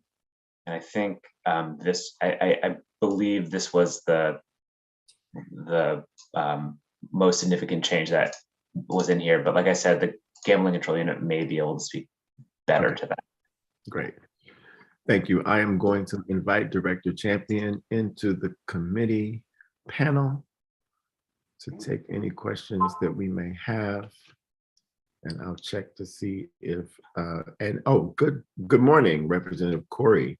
Welcome. Please introduce yourself while we wait for Director Champion to get here. Good morning. I'm Patrick Corey. I represent House District 25, which is part of Wyndham. Thank you for being here. Director Champion, it's good to see you today. Hope all went well on Friday and over the weekend. My question, Sam, can you please put the amendment back on the screen? I just want to ask a direct question and then see if other folks want to ask as well. And if you could please scroll down, Sam, to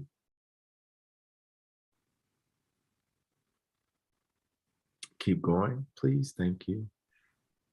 All right, let's see. Oh, I don't see it there. Maybe it's gone. Keep going. Okay.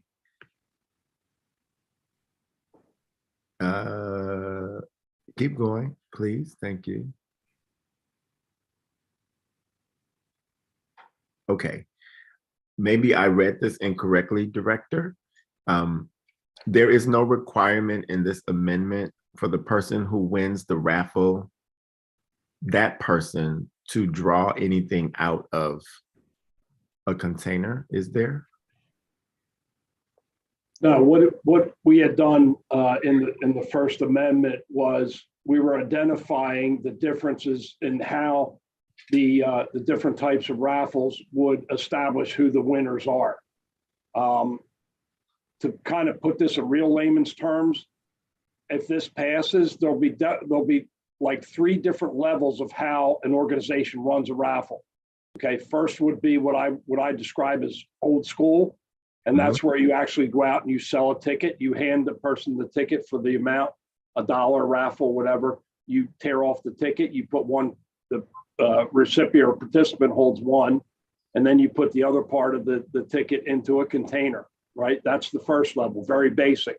The next level is the level we're talking about now, where they be able to utilize a payment system through their website in order to purchase a ticket. And then once that ticket is purchased, then a representative from that organization would have to put a separate ticket into a container, whereby the winner will again be called or be drawn from a container. Then the last level is the level that we worked in last year, and that's where it's full internet. And by that means that the internet operator would have to have a license. They would have to follow the criteria of a background check. They would have to be licensed. Their system that they would use would have to be certified by an independent laboratory, okay? And then they would be able to operate the entire raffle process for eligible organizations. And that particular process would be, the winner is not drawn from a container, but is selected by a random number generator that's within the platform, that's again certified by an independent laboratory. So that's basically the three levels, if that helps explain a little bit more.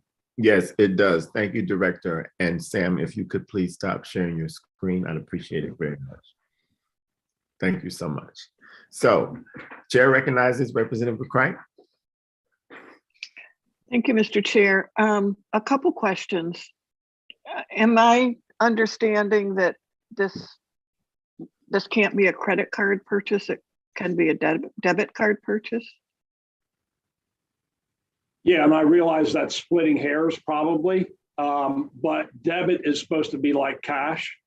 Yeah. In the banking industry, where credit is totally different. Basically, they're giving you credit for that amount. Now, if that amount's not in the bank, we've got an issue, right? So that's setting a different precedent where this is concerned. Thank you. No, I'm fine with that. Another, Mr. Chair? You may proceed. I'm looking at both the original and the amendment, and I guess it just hit me that we're talking about raffling off items as opposed to some sort of cash. So if we're talking about a firearm, I heard you talk about background checks of people doing it, but what about a background check for someone who wins a firearm, for example? Is that included? That was a part of the original bill. We did not take that out. So okay, thank you. Chair recognizes Representative Corey. Thank you, Mr. Chair. I guess I wanted to ask questions about the credit cards, or ask questions about the credit card thing as well. Just real quick, like I've run sort of like firearm, raffles before, and generally the way they work is the person picks up the firearm at the FFL, the gun shop, where the firearm is being raffled through. The gun shop's not raffling it, but the nonprofit organization may be. And then what the nonprofits generally do to protect themselves is they actually have the person go and pick it up at the firearm retailer, so that they undergo that background check. For my Rod and Gun Club a few years back, we used to actually auction off 21 chances at 21 different firearms. And then we had a deal with Cabela's where the person went to Cabela's and they either got the firearm, they'd have to go through the FFL background check then, or they would get a gift certificate for the value of the firearms. So yeah, I think that most of the gun raffles are kind of run in that type of manner. In terms of sort of like not being able to use a credit card and stuff like that, and we talked a little bit about debit cards, how do you look at PayPal? Like in PayPal, that's a direct link to your bank account that subtracts the money from your bank account. As a PayPal transaction, okay, so long as the person doesn't select to use a credit card. I don't know if that's even an option. I'd have to go and I'd have to look at PayPal, but Director, did you hear the question? yes, absolutely. I was just waiting if it was directed to me or not, but okay. So in the bill, the the payment management systems are specifically looked at from an approval process. They have to meet the requirements underneath that indication of what the payment management system has to have. And we looked at those like being PayPal, Amazon, Zillow. There's a whole bunch out there, right, that use systems to transfer money and that sort of thing. So they would basically, they wouldn't be licensed, okay, under this scenario. They would just reach out to me. I'd look at what their system does, how the system operates, and that it meets those qualifications, A through, I think, K. So a nonprofit would have to have PayPal reach out to you? Yeah, they would. In other words, if an organization says, we're going to use PayPal, or we're going to use, what's the one, the cube or the square, okay? Yeah. And those organizations would just have to reach out and say, you know what, director, we meet A, B, C, D, E, F, G. Show me, give me a little presentation. I feel warm and fuzzy. Okay, yeah, you can go ahead and accept payments on behalf of any eligible organization in the state of Maine. And then we'd have the ability to also put that on our website so the organizations would know who they could work with. So it's a little bit less than the full internet operator, right? It's a little bit less of a qualification. The internet operator has to be licensed. That's a full background check. We want to know, all the intricate parts. So the credit card thing is just, it's really tough. I mean, another one would be like my small nonprofit that I'm a president of, we raise heating oil assistance for people. We got caught up in sort of all of this, what they had kind of thought about doing, and I'm glad that we went with an auction of our different items instead. But if somebody made a donation, they were going to be put into sort of like a monthly raffle where somebody, do you know what I mean, went and, got some kind of a prize, by chance at that point. But I guess that's still a game of chance. But, a lot of people give us donations using their credit cards. So we couldn't even touch something like that because we don't know if they were going to give it via credit card or via, some kind of electronic funds transfer from their bank, right? If it's credit card, it's just out not even within federal law, right? Well, again, I mean, I don't know if you want to touch the surface on this, but there's no gambling allowed with a credit card in any part of our industry right now. Right. You have to create an account. You have to fund the account, advanced deposit wagering, fantasy sports wagering, all of it. Anything internet, they don't allow for credit cards. So I don't think you want to start that.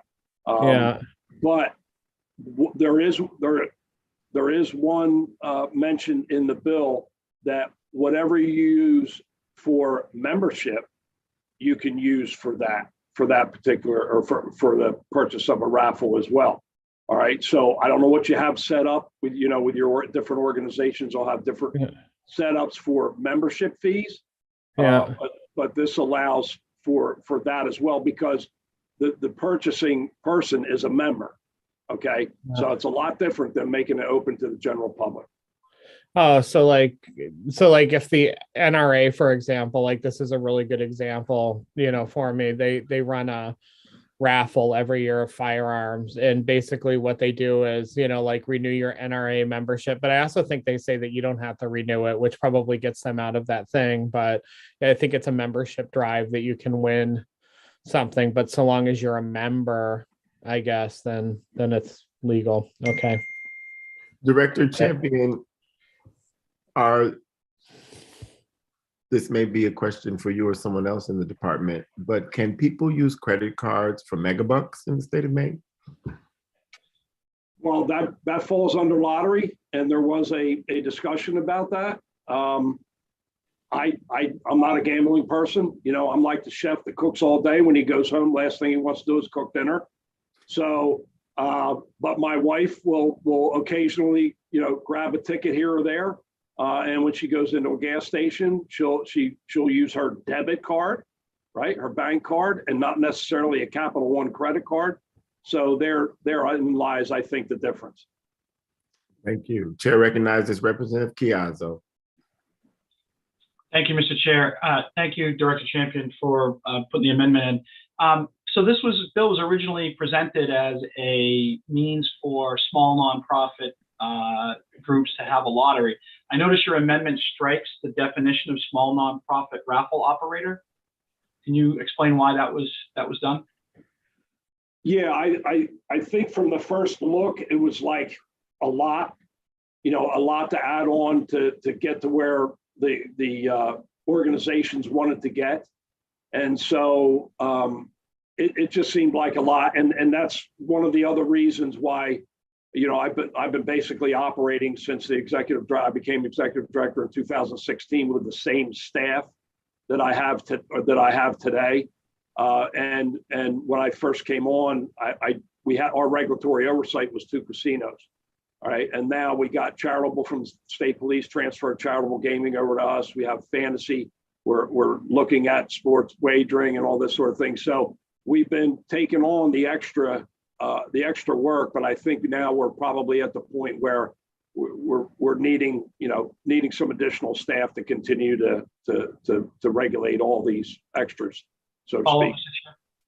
You may proceed. Yeah. That wasn't necessarily my question, Director, but I appreciate that. Of course, the staffing levels are always an issue. My concern is that we're actually creating an industry here, right? I mean, because what's preventing a management company from running multiple online raffles for a bunch of nonprofits so that their business model is just constantly running online raffles 24/7. And it's, this week this raffle could benefit the Little League, that raffle could benefit the Shriners. What in this bill prevents something like that from happening? Because I don't. Yeah, absolutely. And I think that's what the amendment was that we put in order to resolve Oxford's concerns, in that the internet raffles now can only do one raffle at a time. Now, whether or not a raffle takes 5 minutes or a raffle takes days, I would think that it would take some time. I don't know that you can put out there, but again, I'm not the one to jump out there and see where raffles are and how quick you can get them. But this would establish at least that they could only do one at a time. So they can do one a week, they can do one a day, but it's not like what they described, or at least in my interpretation, what they described as a slot machine to sit there and raffle every 5 seconds. Yeah, no, I understand that. I wasn't directly addressing their concerns. I'm looking at this going, obviously, we came with the Shriners came and they want to have an ability to do this to raise more funds. I agree with that 100%. And I liked this check and balance that said you can only generate so much revenue per year to fall into those slots of what you could do and what you couldn't do. And my concern isn't necessarily for the nonprofit that's conducting the raffle. My concern is that you have a company that manages these things for them, right? I don't think that the Shriners has the capability to do this online. Maybe they do, I don't know. But the smaller organizations don't necessarily have this capacity. So they're going to contract with a group or a company, a management company to manage this for them. And that management company is going to go out and sell like they do everything else. So yes, it helps my small nonprofit because it gets my raffle out there. But is there anything in here preventing that management company from running multiple raffles simultaneously for different nonprofits, if that makes sense? No, not right now. The only thing I will say is right now, any internet raffle operators have to be licensed or should be licensed. It's a requirement in the state of Maine. Now, in this scenario here, we're saying, okay, if you don't want to go that route, you can just utilize a payment management system, which you would, for all intents and purposes, link it to your website, where people can go on your website and actually make a purchase by utilizing PayPal or something else. So there's a little bit of a difference. I don't think the organizations in this retrospect are looking to have somebody else manage. I think they're wanting to manage it at this point. And they didn't want to make it as big of a issue, for lack of a better description, by having an internet operator a license to do the entire operation for them, if that makes. Yeah, it makes perfect sense. Fair enough. And like I said, I'm not challenging the individual nonprofit or the individual group's desire to have a raffle. What I'm trying to see is are there any checks and balances in here that prevents a company? I assume that we know there are management companies out there right now that do this stuff for a living. Is there anything preventing them in this bill from coming in and basically running around and coming to me and saying, hey, we'll do a raffle for or use Representative Corey's. We'll go to Representative Corey's nonprofit and say, hey, we can do a raffle for you, and we'll generate X number of whatever. We'll figure this out. We'll give you this. But they're running, in essence, they're just running raffles all the time, right? So again, I don't necessarily have a problem with that as long as we understand that and we've built that into the control mechanism and we have a way to regulate that. My fear is that being understaffed the way that you are, we have and I hate this word because we use it like a Band-Aid on everything. The unintended consequences of we have an industry that's growing up, you're understaffed, and we have to scale up even more to regulate this management category type, so to speak. So if you're comfortable managing that category right now, then I'm fine supporting this. I just need to have an understanding that you're aware of that and maybe convey a little bit of how you plan on managing that, whether it's through the initial licensing process or whether it's through you monitoring them regularly or somebody on staff monitoring them regularly.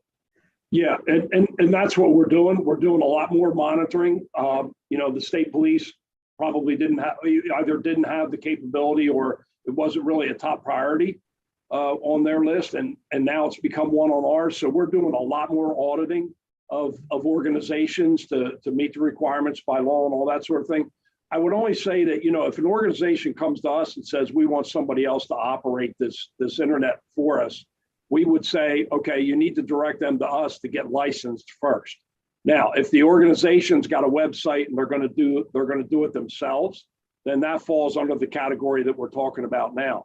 The other thing that when I saw the initial bill with all the requirements and the gross this and gross revenue here and there, and you have to report that, I just saw a whole lot of increase in staffing, which I know would put a damper on this. But yeah, again, I look at that too as well. The more accumulation of data and documentation and everything that we have to have, obviously we need more people to do that. Thank you. Chair recognizes Senator Miramont. Thanks, Mr. Chair. For anybody who can answer, when you type in a credit card number, it knows if it's a Visa or MasterCard or whatever it is. Doesn't that number sequence also let you know or let the computer know that it's a debit card as opposed to a credit card or not? Thank you. Yes, actually, if you go into your gas station and you swipe or whatever, it'll ask you is it debit or a credit. And the reason it asks you that is because there might be an associated fee. It might be a Capital One card versus a bank card, that sort of thing. So it's my understanding, and trust me, I'm not an expert in banking, but that's at least my understanding. Chair recognizes Senator Farron. Thank you, Senator Hickman. So I believe that the crux of this bill came up when the governor did the executive order that allowed some groups like the Shrine, and I think we've got Dave Trahan here with Sportsman Alliance of Maine and a couple others to proceed with their raffles. And what I'm confused now from what they did. And if first question to Director Champion is, did we have any issues when that was going on with the governor's executive directive that allowed these groups to do the online raffles? Were you aware of any issues that we had?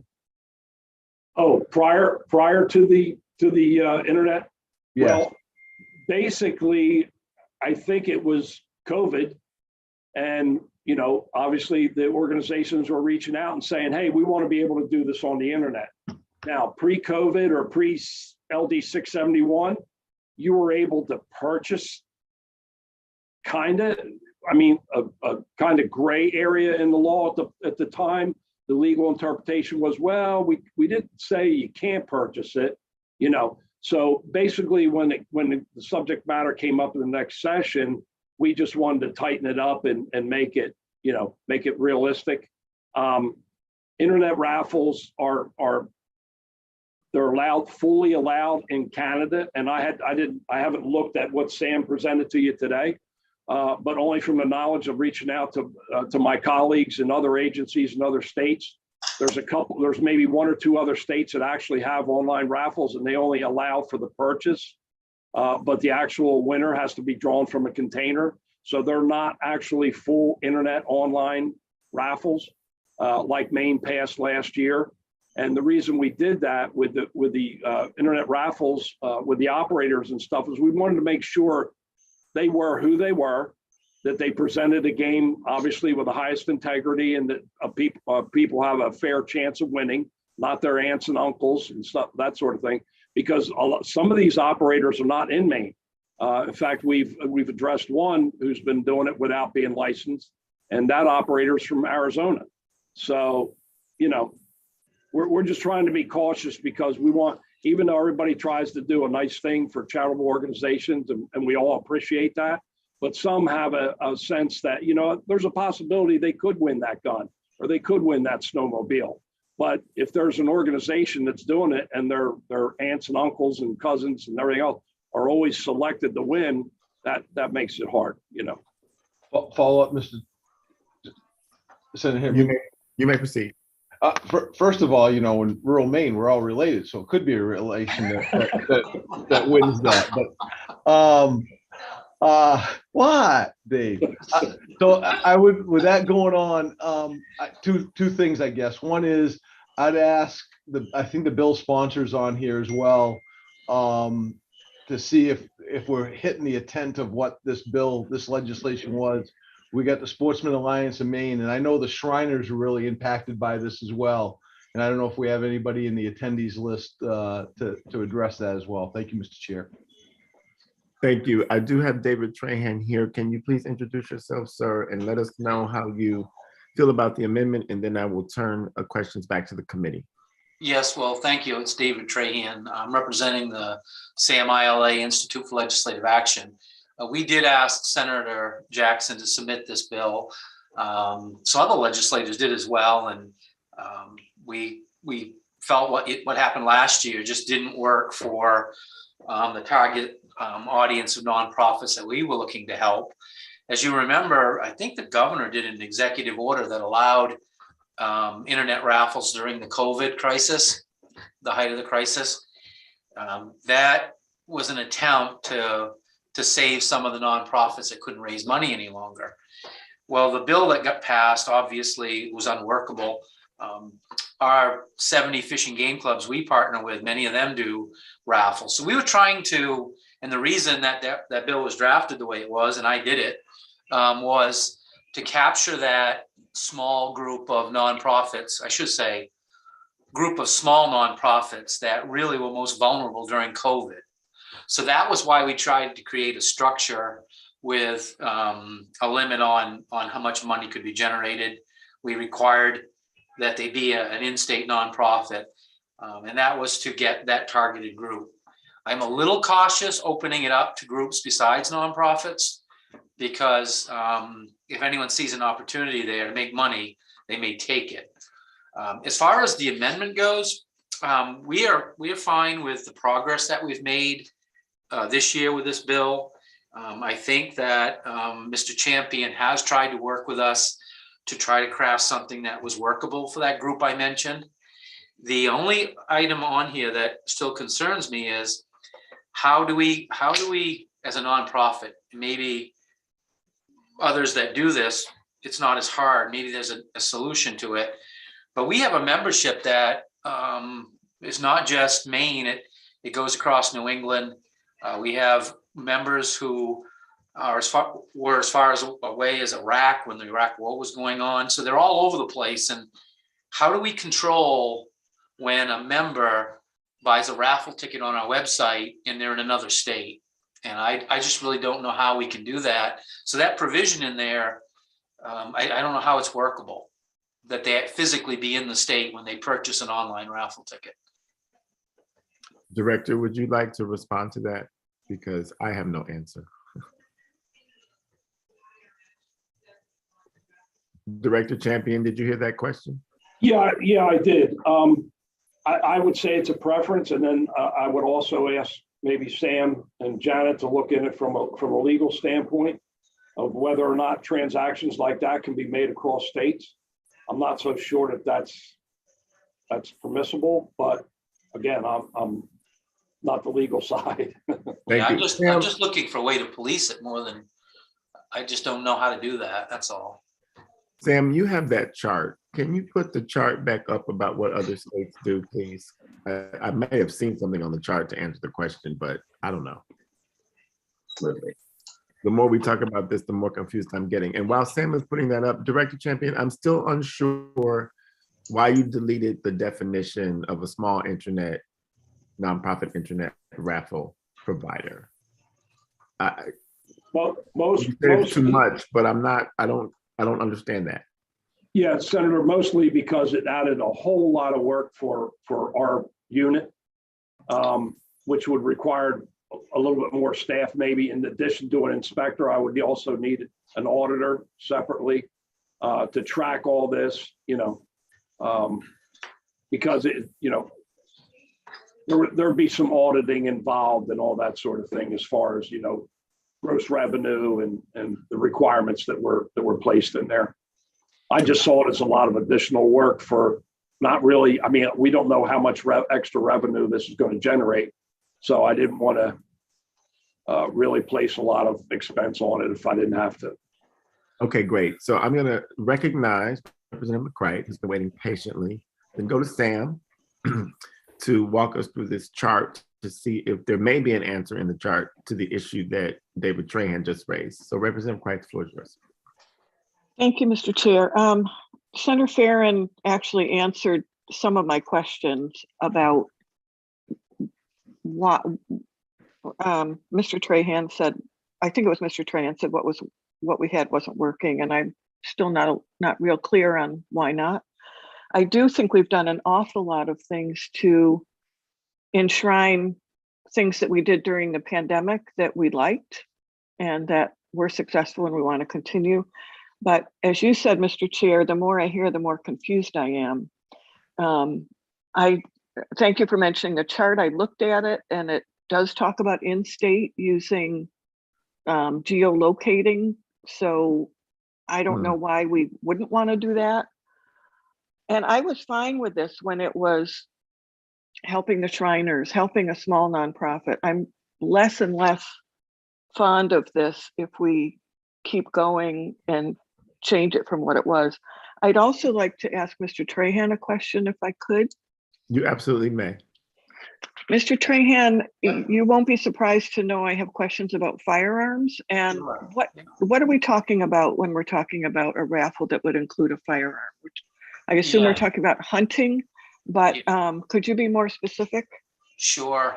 A lot of nonprofits, particularly fish and game clubs, including my organization, Raffle Firearms, we provide a service, and then when a club can't use us, they use a licensed federally licensed firearm dealer to process their firearms. So the winner of the raffle, then in our case, they have to go through us. We have a license of our own.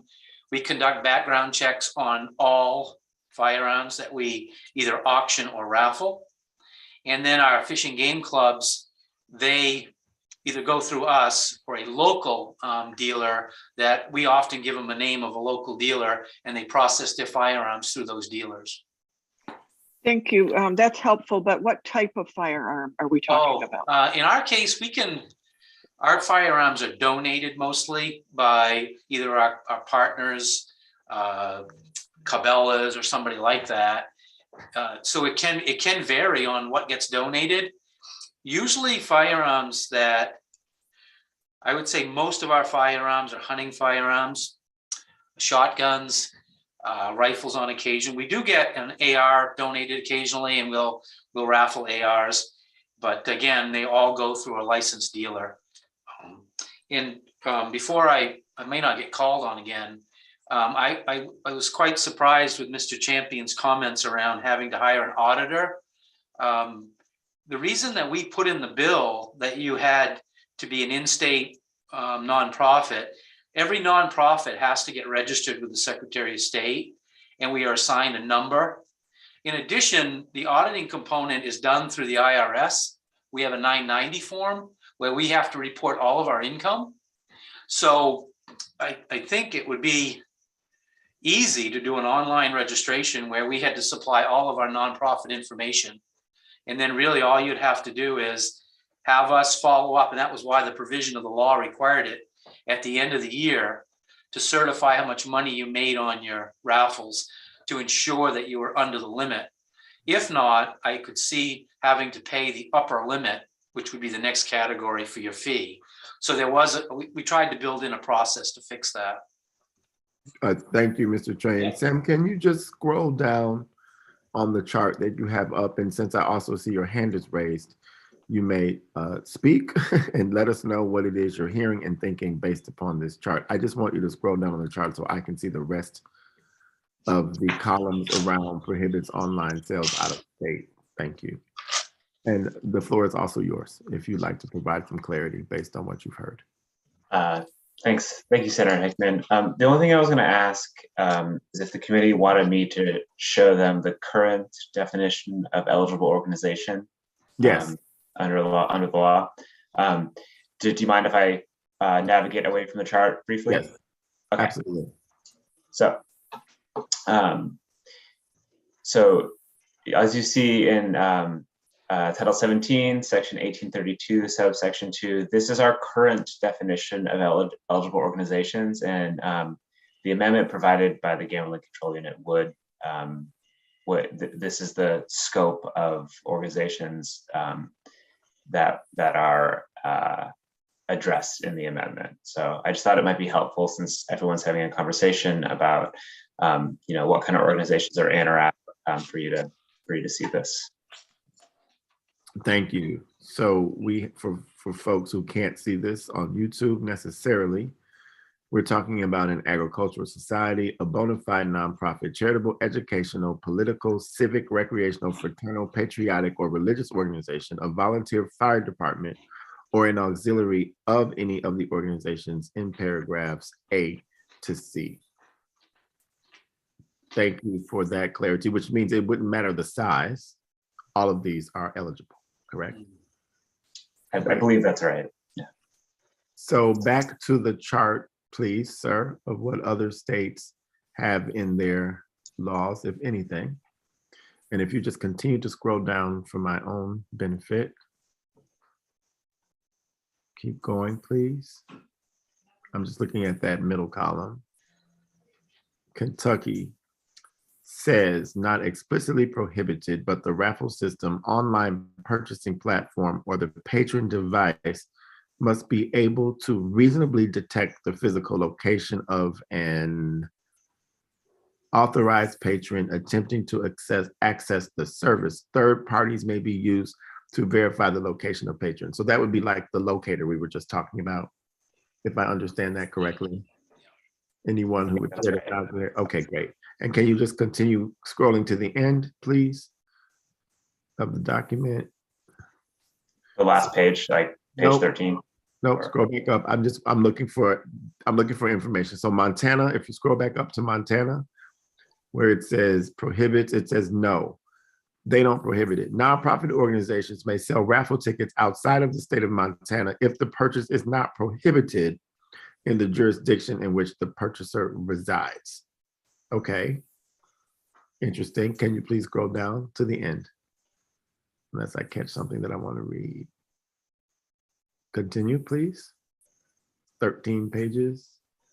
Keep going. 13, 10, 11, 12. Okay, keep going.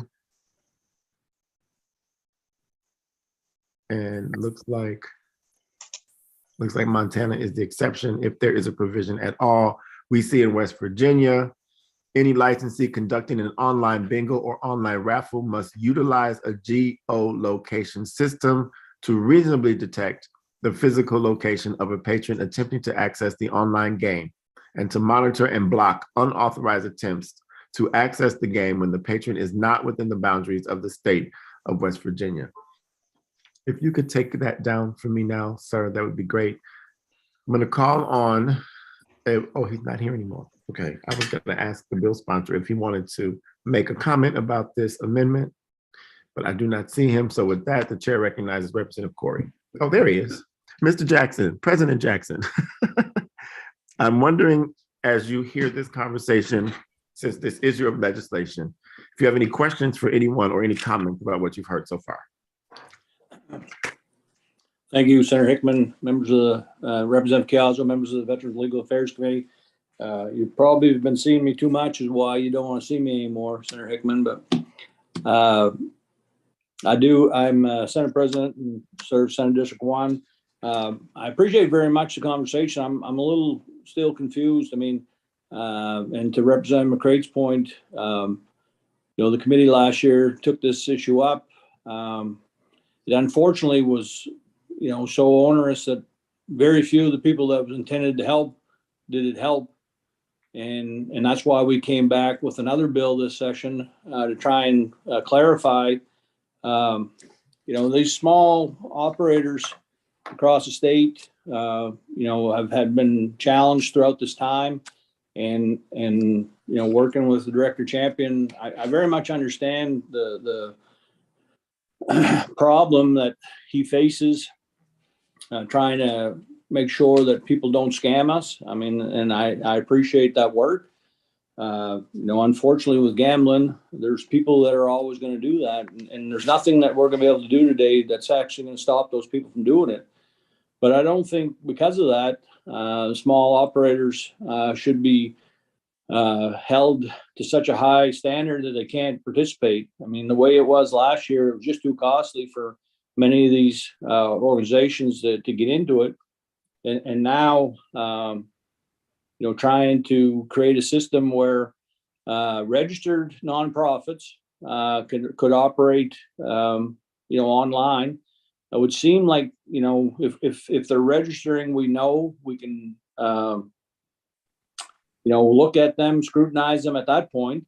But if they're registered with the state, then it would seem to me that we could create a system that didn't become so onerous that it was impossible to do. And to the idea of whatever it is, I mean, be it rifles or guns. I mean, there's organizations that raffle things, there are weapons for guide dogs, all kinds of great things. And they're very, there are organizations that spend that money in the best of ways. And then I had a situation up here where the fishing tournament, the regulation says that you can't raffle off anything over $10,000 or put you in a different category.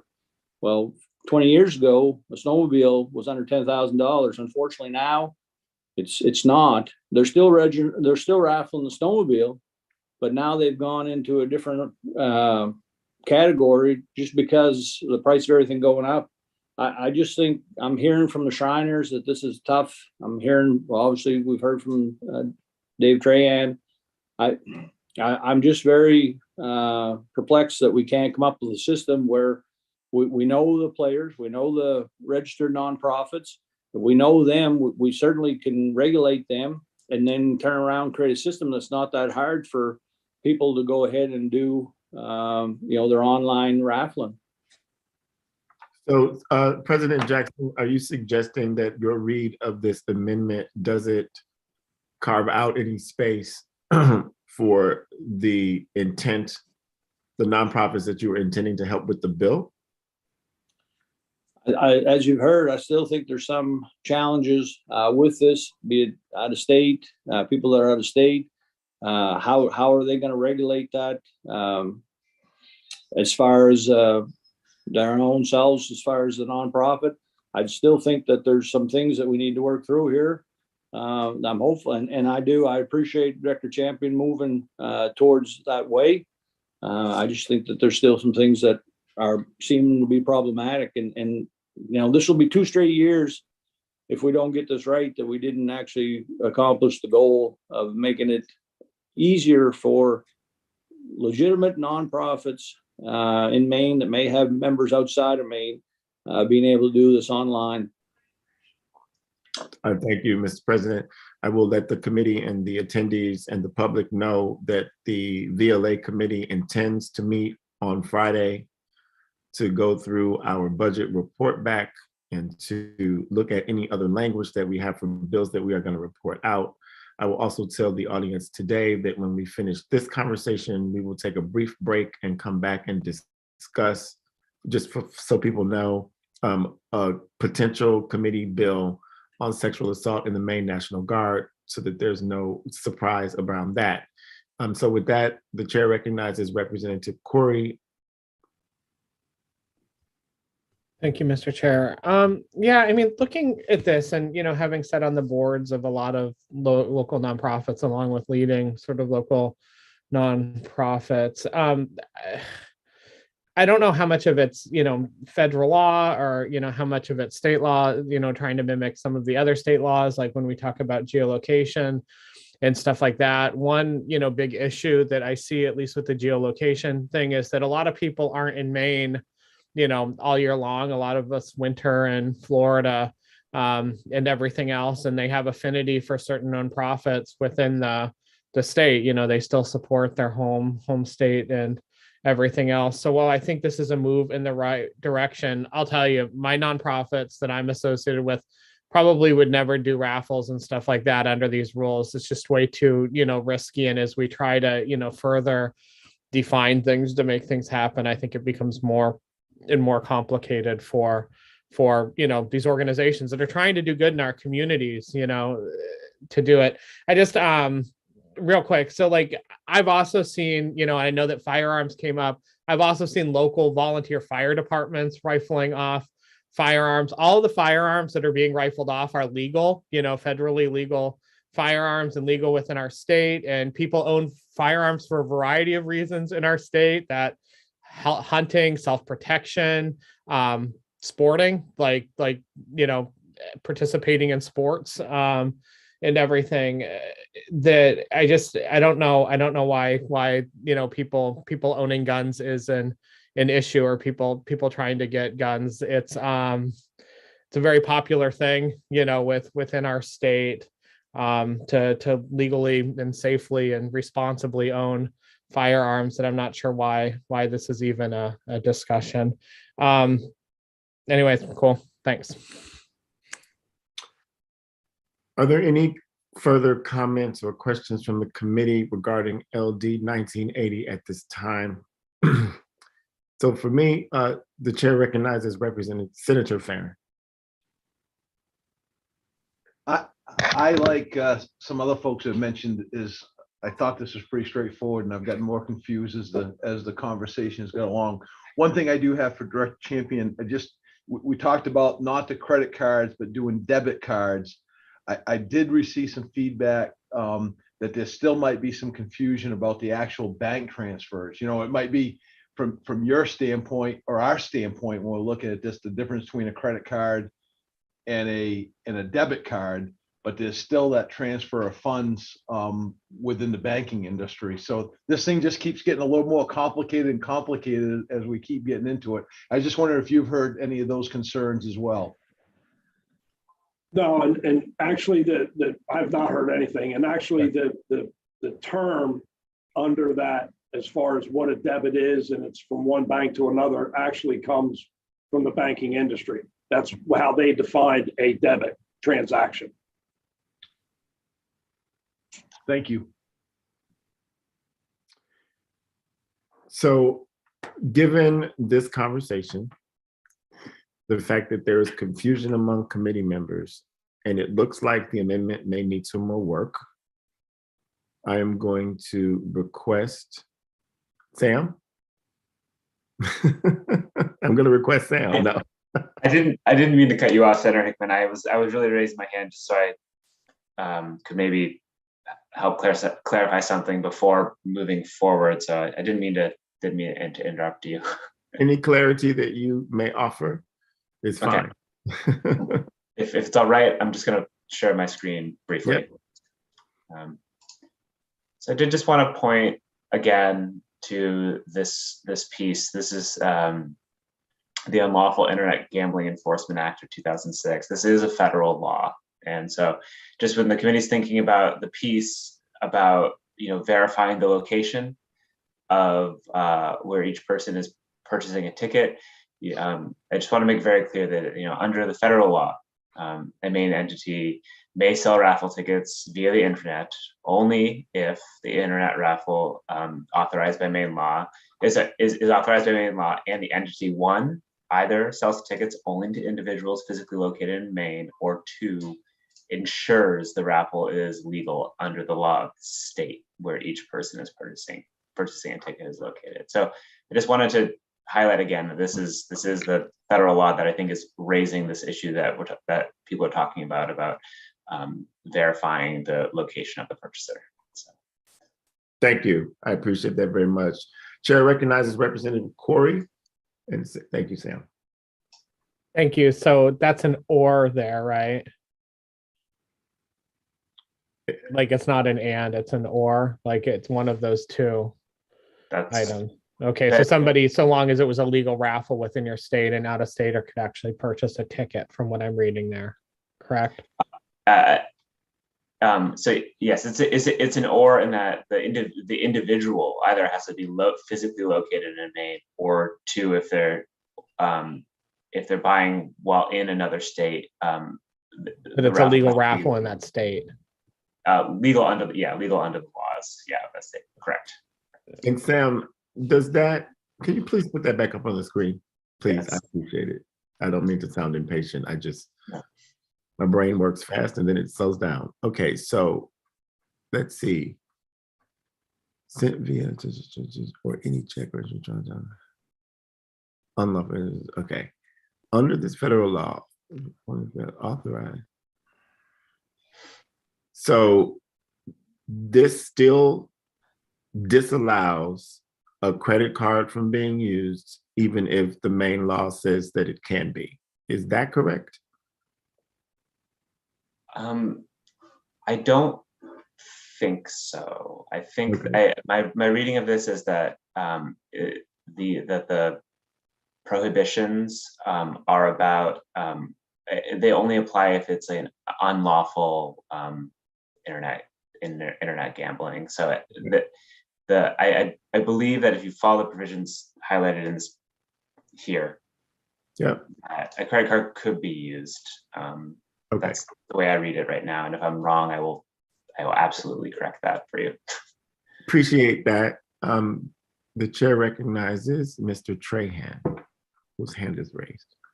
And you can stop sharing your screen, please. Thank you, sir. Mr. Trahan? Yes.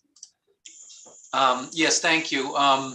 Having been a former legislator myself for a dozen years, I can tell when a committee is struggling, and I'm afraid that such a good bill may get captured in the confusion. So if you would like, some of the questions I raised caused some of the confusion. If you would like, I can go back and meet with Mr. Champion again and come back to you if you'd like, to make sure that I understand everything. And people are looking to me to sort of sign off on the amendment. I felt pretty good about it coming in, but I, like you, I'm getting more confused. So if you're okay with it, then I maybe by another couple of days, I can try to work through those confusions with the department. But I think they are trying to get us there. It's the federal laws that are confusing people, I think. Thank you, Mr. Train. Chair recognizes Senator Farron. I'll make a motion to table LD 1980, sorry. Did I get the right one? It's been moved by Senator Farron to table LD 1980. Is there a second? Second. It's been seconded by Representative Riley. It's a non-debatable motion. Darlene, if the committee is ready for the question, the motion is to table LD 1980. Please call the roll. Senator Hickman, Yay. Senator Marmont, Yes. Senator Senator Farron, Marmont, I'm sorry, I didn't see your face. Please start again, Darlene. start over. Senator Yes. Hickman, Yay. Senator Marmont, Yes. Senator Farron, Yes. Representative Chiazzo, Yes. Representative McCray, Yes. Representative Riley, Yes. Representative Supika, Yes. Representative Wood is, I think she's absent. Representative Kinney is absent. Representative Harrington is absent. Representative Corey Yes. and Representative Dolph is absent. 8 in the affirmative, and 4 absent. With 8 members voting in the affirmative and 4 members absent, the motion prevails. We will table therefore LD 1980. I will close the work session on LD 1980. We will attempt to resolve these issues before Friday when we intend to have another committee meeting. Thank you all for that robust discussion about internet raffling. I'm calling it raffling today instead of internet raffle gambling. And with that, we're going to take another break. It is 12:15.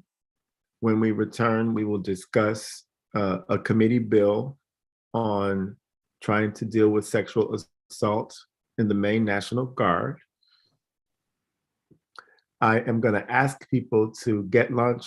If you're hungry, I'll ask staff to get lunch. It's 12:15. VLA Democrats can caucus. We're going to return at 12:45.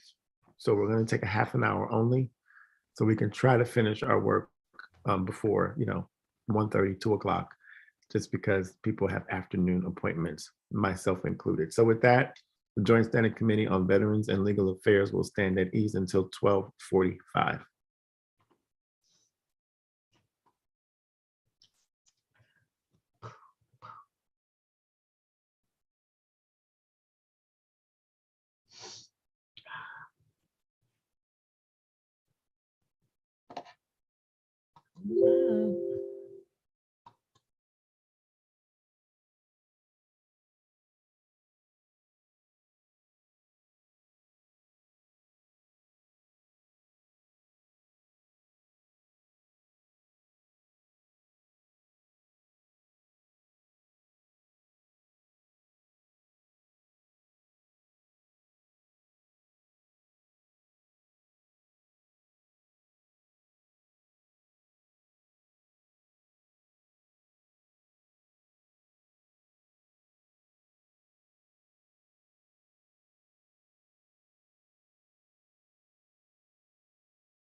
Well, again, the Article 5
It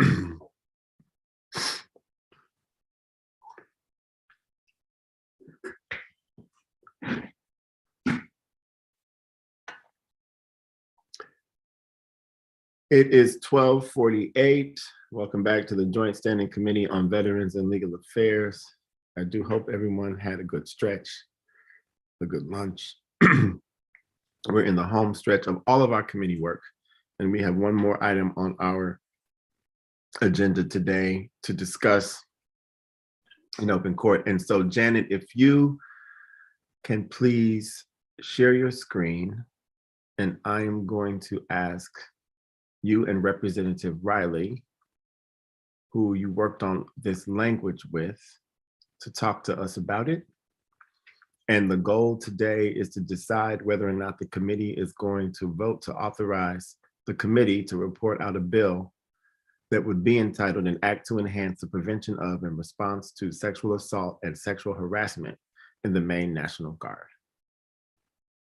Janet, Representative Riley, we're suspending all rules of protocol. Have a conversation, talk to us, the rest of the committee, as you will. Thank you. Thank you, Mr. Chair. Janet, do you want to give just a brief rundown of the bill? And then I just have a couple kind of further comments and kind of additions that I would like to add afterwards. Certainly. So Part A addresses one of the items that was listed as not yet accomplished within the report. And this would require the Adjutant General to either use the U.S. National Guard Bureau's Office of Complex Investigations, or if they're not available, to use an independent agency experienced in evaluating military sexual violence and prevention, sexual violence prevention and response, to use one of those two to conduct a thorough review of the manner in which sexual assaults are investigated, prosecuted, and adjudicated by the Maine Army and Air National Guard. And it also requires the Adjutant General to ensure that to the extent that the person conducting the review requests any information, that they provide as much information as possible, but providing protection for the privacy of victims. So the information to be shared would be the policies, procedures, and records relating to sexual assault and sexual harassment, the results of the climate command surveys and unit risk inventory surveys, and any other material requested by the office or agency. Adjutant General would also direct all members of the Maine National Guard to cooperate fully with the review, but there wouldn't be a requirement that any victim have to participate in the review if they choose not to do so. And the information would be presented to this committee as the results of the review by February 15th next year. And then the committee would have authority to report out legislation in response to that independent review in 2023. The next part, I just was pausing. I didn't know if you want to do questions in the middle or just a total summary. You can just do a total summary, and then I was just going to go back and just comment on a couple of things. Certainly. So Part B are the other provisions. It was my understanding, so I just drafted it this way, that the independent review was sort of the first and foremost thing, but because it's unallocated, it would normally be last. So if you make it Part A, you can have it first. That's the only reason I drafted it that way, in case that was one of your questions. So Part B would amend, well, all of the rest of the parts are related to the action items in the report. And so Part B amends the crime of harassment, which currently provides that you can be guilty of harassment if you engage in a course of conduct to harass, torment, or threaten another person if you've been warned by certain folks not to do so. And so you could have been warned because you have a protection from harassment order issued against you by a court, or a sheriff, deputy sheriff, constable, or police officer, or justice of the peace issues you a cease harassment notice and says stop doing so, and then you continue to do so, then you'd be guilty of the Class E crime of harassment. So that's current law. What the proposed bill in front of you, if you choose to report it out or vote in favor of it, would do is it would say that if you've been warned by a commanding officer while you were a member of the state military forces, and the definition for state military forces is generally the Maine Air or Army National Guard. So if you were warned by your commanding officer not to engage in this harassing conduct, then you would be guilty of harassment if you do so engage in that conduct, even if you're no longer a member of the National Guard, and even if you're not located on National Guard property or in the middle of a training assignment or something like that. Under current law, protective orders can be issued for 1 year after you've gotten all of the due process, and then later they can be extended through more due process. Also under current law, if law enforcement issues a cease harassment notice, that lasts for a year. So when Representative Riley asked me to draft this, I proposed issuing the same 1 year expiration date for that warning. But I know that he would like to discuss that with you and see if that's what everybody agrees on, at least for the purposes of reporting out the bill and then having more comment after public hearing. So that's the way this is drafted now. He was okay with the 1 year for your purposes, but I don't know that he's officially blessed it as his proposal to you yet. Then these are just the definitions so that you would know who a commanding officer is in state military forces. They're the existing definitions of those terms in the laws governing the Maine National Guard. The next provision amends the statutes that establish the Maine Commission on Domestic and Sexual Abuse. And that commission has a whole host of members, including, if you remember, Elizabeth Ward Saxel mentioned that she serves on this commission, I believe, as a representative of the statewide coalition of sexual assault centers, but I could be wrong. She might be one of these other statewide coalitions. And what it would do is add one more member. So this member would be appointed by the Adjutant General and be a representative of the state military forces. Again, this definition refers to the Maine Army and Air National Guard. And that person would have experience in sexual assault response within the state military forces. The next provision, which I realized after I sent it to Representative Riley for his review, won't appear in this order because it's not in chronological order, but I didn't want to switch the order around on him in case his notes were in the order I wrote it. So don't worry, this would be fixed if I sent it to the revisor's office. They would never let me do it out of order. But this would create an advisory council, so it would direct the governor to consult with the Adjutant General to establish an advisory council. And that council would have members of the Maine Army and Air National Guard, from the Maine Bureau of Veteran Services, a district attorney with experience prosecuting sexual assault cases, and representatives of statewide coalitions or organizations for the prevention of sexual assault or sexual harassment, as well as those that provide services to victims of sexual assault or sexual harassment. All of these folks on this council would review best practices for the prevention of and response to sexual assault and sexual harassment within a military environment, including best practices for assisting state and local law enforcement with the prosecution of offenders, as well as compiling a directory of all resources available to assist victims of sexual assault or sexual harassment that are current or former members of the state military forces. And then as far as getting this information to the committee, you'll see that a little bit later below in this proposal before you. So the next section of the proposed bill amends a section of law that discusses the duties and powers of the Adjutant General. So our current Adjutant General being a male, I will use he, not to assume that they always would be, but just to reflect who is currently in that position. So as you can see, he has a lot of duties.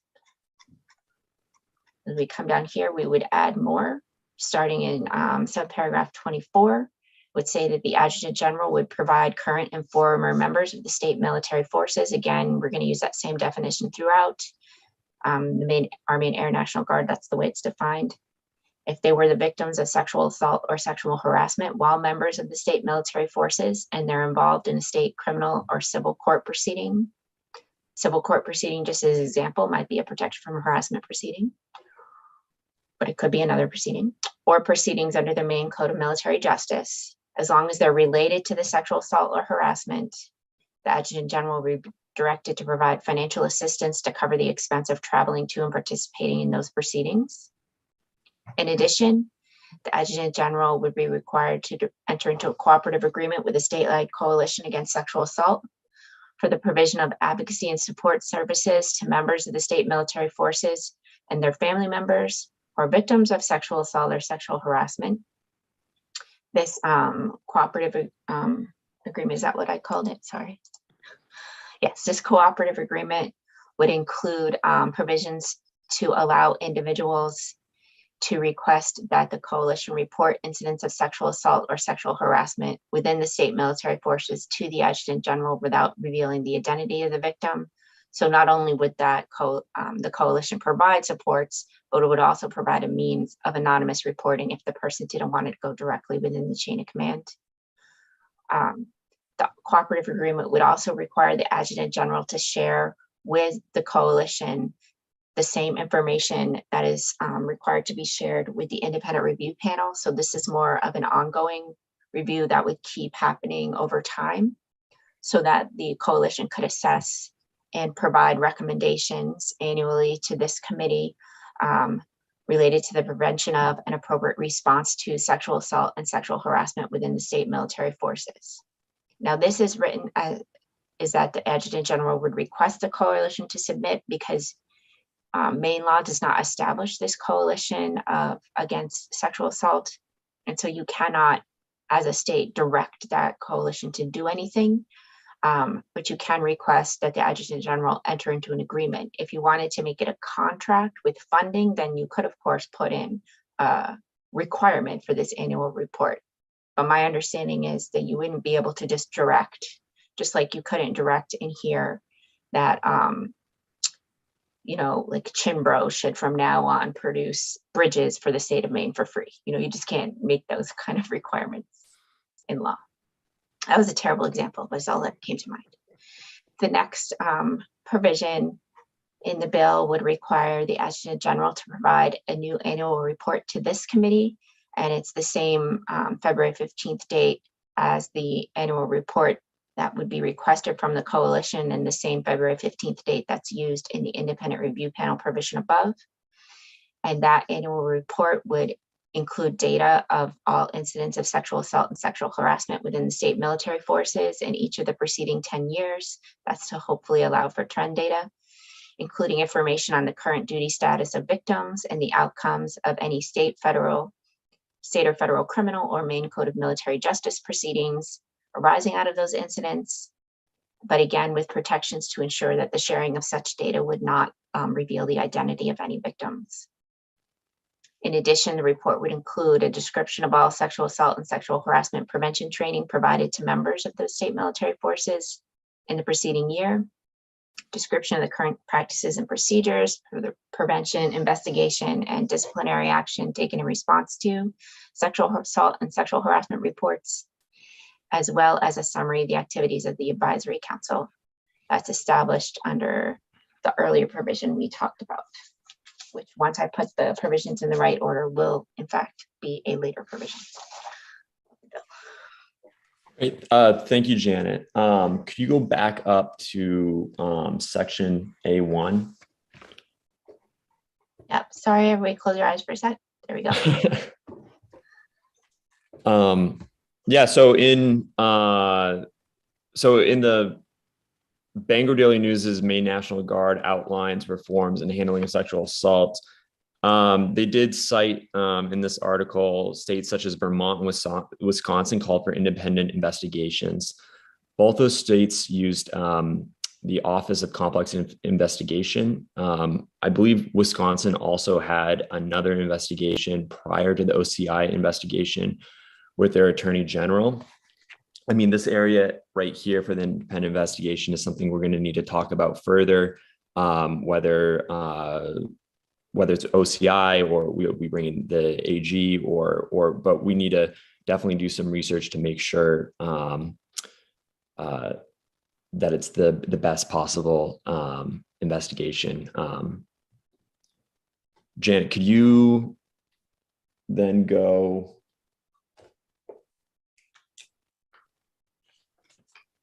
down to section B3, 37B MRSA 12. In this one right here, I would also want to add that on this advisory council that we also include the voices of any willing survivors, whether that is a survivor or representative or an organization, or but to also include them and to make sure that whoever serves is feels and is safe and is comfortable. But I would also like to have that as well, because we need to make sure that they have a seat at the table. And then can you go down to 24 of section B4 37B MRSA 3 subsection 1. Yeah, so with 24, would want to add the word financial assistance to fully cover, to make sure that there's the full cover. But we'll also need to kind of talk about, are these, do they also include legal fees and how it is paid as well? And then going down to 26,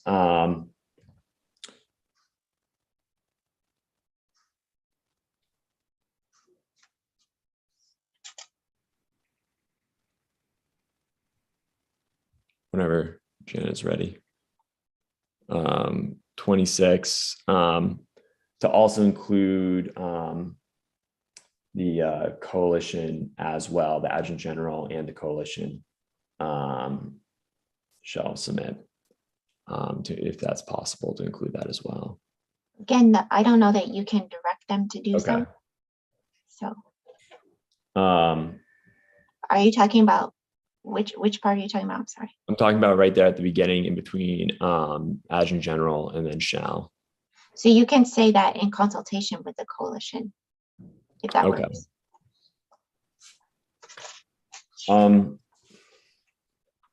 And then we've also, I mean, members of the committee have received a lot of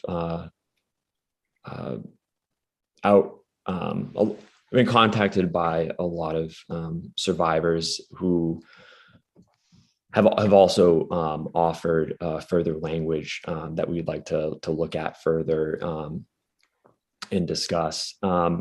If we have a public hearing, and I've asked the chairs if there's any way to make sure that those who want to provide testimony can do so anonymously and in a way that they feel safe and comfortable doing so.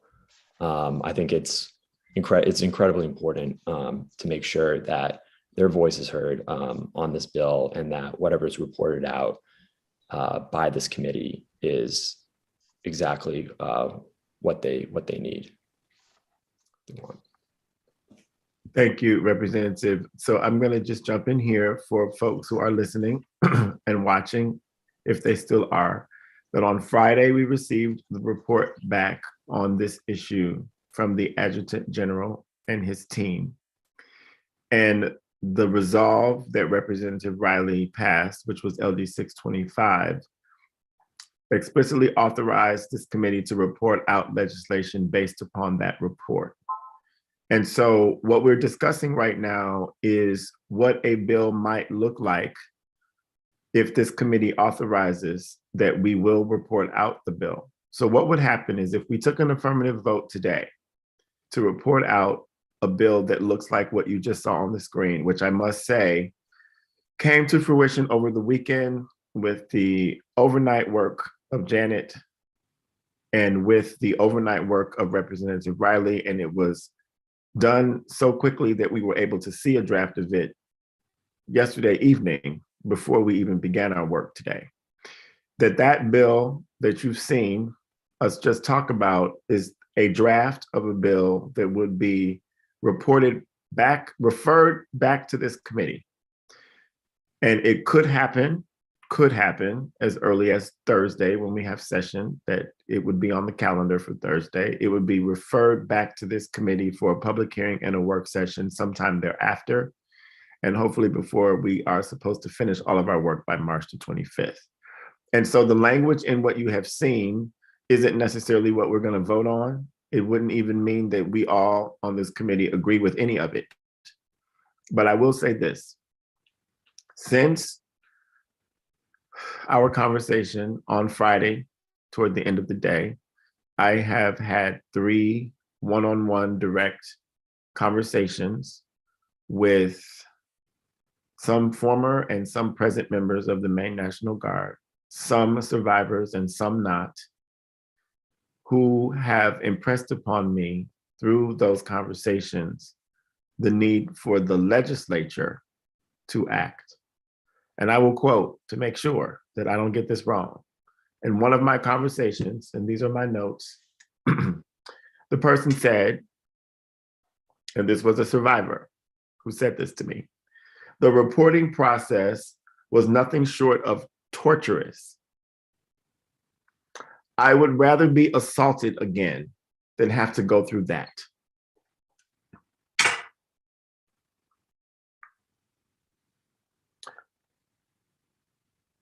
And so, as I said on Friday, I don't know what it's like to be in the military because it's not for me. That's why I respect everyone who puts on the uniform. It's a culture, it's a different set of rigor that is not a part of my life. Although I am the son of a veteran, I don't know what it's like.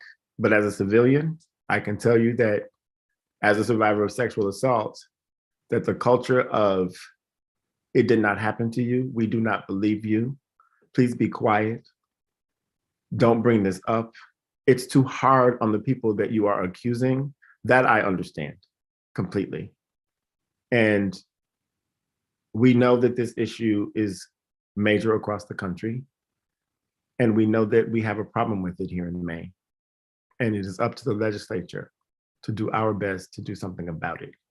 And so I just wanted to let everyone know that that is the process that we are a part of. And what we do isn't decided today. But Representative Riley, under his wonderful leadership, has at least set forward a path that the full legislature can only discuss if the committee uses the power that it has in its hand to report a bill out for the full legislature's consideration. So with that, I'll be quiet. The chair recognizes Senator Mearmont, followed by Representative McCray. Thank you, Mr. Chair. Based on the review and the inclusion of the pieces that we want to have, I'd move that this ought to pass as amended to go to the full legislature, whatever the language is, to send it there. Yeah. Janet has raised. Right at the moment, I understand what you're trying to get at, Senator. At the moment, your motion should be to report this language out to the legislature. We wouldn't want to confuse anybody that they're voting on to pass or on not to pass or anything. They can either vote for reporting it out or against reporting it out. And when we inform the clerk and the secretary that this will come back, it will not appear as a report of like ought to pass or ought not to pass or anything else. So it's clear it's coming back. And don't do this very often. I knew you'd take care of me there. Thank you. So Senator Mearmont appears to have made a motion that the committee vote to report out a bill on the subject matter to the legislature. I will remind the committee that we need 7 members present for any vote to be taken. And so if you are a committee member, I would ask for you to turn on your camera in case we take a vote in the impending future. Chair recognizes Representative McCray. Thank you, Mr. Chair. I know we're going to discuss this, assuming we do report this out, and I certainly support it. Just one question for Janet. I'm looking at Part B, where you go into harassment. Do we need to do the same thing for sexual assault or not? That's all. Where we specify more clearly. That's up to you. I could pull up the definition of harassment if you want to see it. Well, I mean, there are several definitions in the law, but this is the crime is a course of conduct intended to, with the intent to harass, torment, or threaten the other person. So that is the definition of the conduct that you're covering. But we also It's a- talk about sexual assault. So are you saying they're included? That's included? Well, sexual assault would also be an independent crime as well. Okay, I just wonder if we need to say that. No? I don't think you need to amend an independent crime. I mean, I think the purpose of this is right now, if you are someone who believes that you are being harassed, then you can go to court and get a protection from harassment order. You have to meet the very specific definition in the law for those protection orders. And right now, one of the ways you can get in the door is to have one of these qualifying orders from somebody for cease harassment. That's one of the ways to get in. I'm not an expert on the protection from harassment statutes, but that's my understanding. And also, in the meantime, while you're going through that process, you have this order to cease harassment that right now could be issued by law enforcement to the person who is the perpetrator. And then after that, once they've been given that notice, then if they continue to harass you, engage in a course of conduct with the intent to harass, torment, or threaten you, then they are independently guilty of this Class E crime because they received the warning and they continued their conduct. There is no, because ordinarily it's hard to, prove what people were saying or doing. Is that violating a law? There's no question in anyone's mind that sexual assault is violating the law. There are lots of crimes already on the books. You don't need a warning from a law enforcement or a commanding officer not to do it. When you did it, you violated the law already. So I don't think you need it, but it doesn't mean you don't want to do something about it. And I'm happy to add that. Okay, thanks. Chair recognizes Representative Riley. Thank you, Mr. Chair. And then with Janet, with that definition with harassment, can you just go like the notification to engage in such conduct expires 1 year? Because that's relating to the what you had mentioned earlier, like in one, that's 1 year, and then you can get it renewed. Sorry, I was muted. So right now, if we don't look at the amendment, we just talk about current law. If you believe that there is someone harassing you, engaging in this course of conduct, you can go through the courts to get a protection from harassment order. There's a very specific definition of harassment, and you have some predicates that are required for you to get into the courthouse and start that process going. The other alternative, and you can do both, there's nothing stopping you from doing both, is to ask law enforcement to order the person to cease harassing you. Once they've been ordered for the whole next year, if they continue to do so, and it's going to have to be proven beyond a reasonable doubt in a court of law because this is a crime, but if they continue to do so, then they could be charged with that Class E crime. And the way current law works is if law enforcement issues that cease harassment order, it is valid for a year. It's important to also know if you went to court and you went through the whole process of proving harassment under the protection from harassment statutes, the court can issue an order ordering the person who is engaging in that conduct to leave you alone and do a whole bunch of things. There's a lot of remedies that can happen in that protection from harassment order, but that order lasts a year.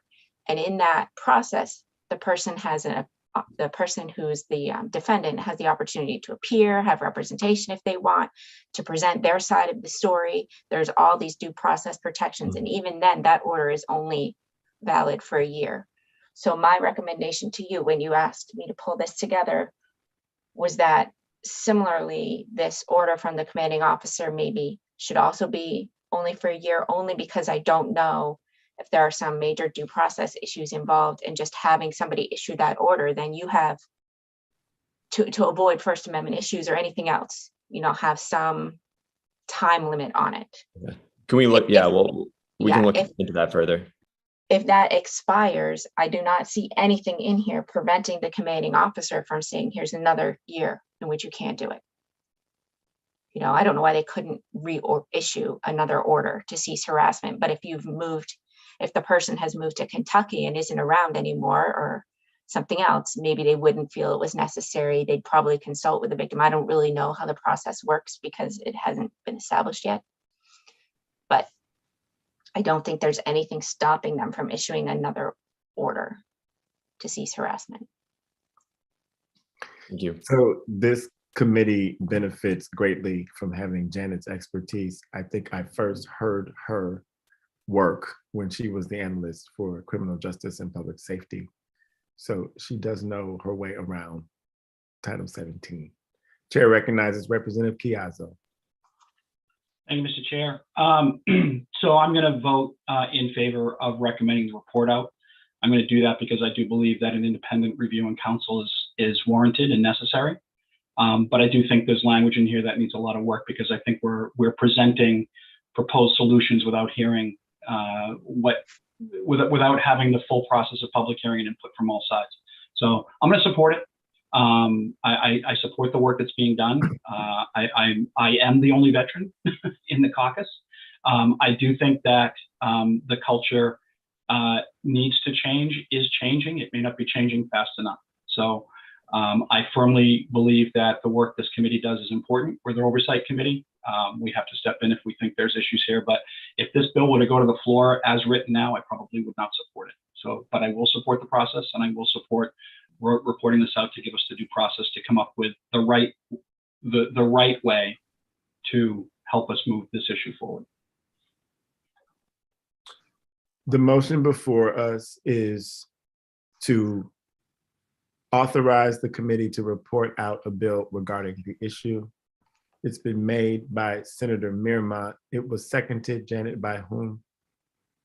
I wrote down Representative Wood, but I didn't actually, I was looking down. I just thought I recognized her voice. You did. Thank you. It's been moved by Senator Mearmont, seconded by Representative Wood. Is there any further discussion of the motion? The chair recognizes Representative Supika. Thank you, Senator. I just wanted to thank Morgan for digging in once again on some of these issues that I don't understand as well. I'm not a veteran, but I am sure I am not the only person here who's a victim of harassment and abuse. And so I'm grateful to the folks that are here now and who are working on this issue. And I just wanted to say that I will be supporting this and to thank you all. So. Are there any other comments from the committee? Is the committee ready for the question? Darlene, please call the roll. Senator Hickman, Yes. Senator Mearmont, Yes. Senator Farren is absent. Representative Chiazzo, Yes. Representative McCray, Yes. Representative Riley, Yes.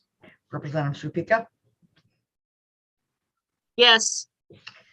Representative Wood is absent. Representative No, Kinney. Representative. Oh, I'm sorry. You're back. Representative Wood, Yes. Representative Kinney is absent. Representative Harrington is absent. Representative Corey, absent. And Representative Dolph is absent. 7 in the affirmative and 6 absent. The motion is approved unanimously by those present and voting. The motion prevails. So, Janet. Just when you're done, I have one more thing for you, but finish this up. I am finished. This was not really a work session. I don't have anything to close. The motion prevails. The committee will report out a bill. Janet. I did just want to check. I think my sense from the last time, and Representative Riley didn't ask me to include it, was not to put in that disclaimer language because it didn't make that much of a difference to people. And I just want to check that that is the agreement. It's not in what we are voting on. So Okay. I would say leave it as is. Okay. And then Go ahead. I did want to bring up the errors bill really fast. Oh, yes. We When do you're have ready. another, yes, we do have another matter to discuss, my mistake and error. But I wanted to ask just about the process here, Janet. the changes that have been asked to be included in this draft before the bill is printed and referred back to the committee, can that all be done to make sure this gets on the calendar on Thursday? It's highly unlikely, Okay. given that this has not been to the revisor's office yet and they're now closed. Got it. Thank you. So we will get this bill referred back to us as soon as the legislature does that, whenever it's on whatever calendar in the near future. So They with need to that, have power first yeah, and dry floors. I'm not there. This is why I'm here. I was called, thankfully, when I was halfway there, and I turned around and came home. So with that, LD 1643, the errors and inconsistencies bill, for lack of a better term, for the liquor code, creates 1 or 2 Class E crimes. It creates 2. So it creates importing into the state if you're a person for your own personal use and well, let me back up. What it does is it authorizes people to import into the state for their own personal use up to 4 liters of low alcohol spirits products. So then if you are bringing in more than that, so you're violating that upper limit, although you're now allowed to, which you weren't before, but if you're violating that upper limit, then you commit a Class E crime if you bring in a lot like 40 liters or more, or a civil violation if you bring in between 4 liters and 40. So that's the new crime of 40 liters or more. So don't be loading up your cars with low alcohol spirits products from out of state and driving them in, just a warning. Then also, once you're within the state and you're driving it around, if it's not authorized, then that could be another violation. So if I decided to start a side business and brought in hundreds of thousands of gallons of low alcohol spirits products and sold it to you on the side of the road and you started driving it around, you might have committed a crime. So be aware if you see me on the side of the road trying to sell you low alcohol spirits. So those are 2 new crimes.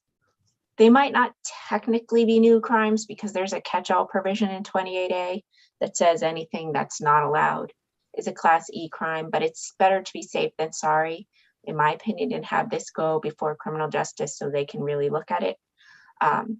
So I did draft up a memo. I sent it to you. I can screen share it if you want. It just That would be great. You want me to? Okay. I would ask for you to screen share it in full transparency.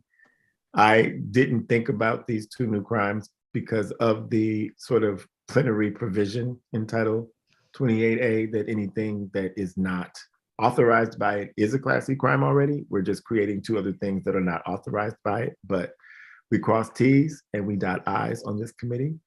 And so Janet has drafted this letter to the Criminal Justice and Public Safety Committee, as we also had to do with our election bill to protect election workers earlier. So Janet, please walk us through the letter, the memo. So the first part is just standard language, thanking them for reviewing it under the joint rule. I have the language of the joint rule if you want to see it, but it is Joint Rule 319. So that if you enhance the penalty of or create a new crime, the Criminal Justice and Public Safety reviews those to see what the impact might be on the criminal justice system. This first paragraph just informs the committee that you have substantially revised the order of and the organization of the transportation and importation laws for liquor, because if they were to look at the bill, which we will give them excerpts of, they're going to see underlining for all of these provisions, and they're not all new crimes. It's just a reorganization of the language. So we start out by saying, this is all just a reorganization, but we are adding 1 new piece.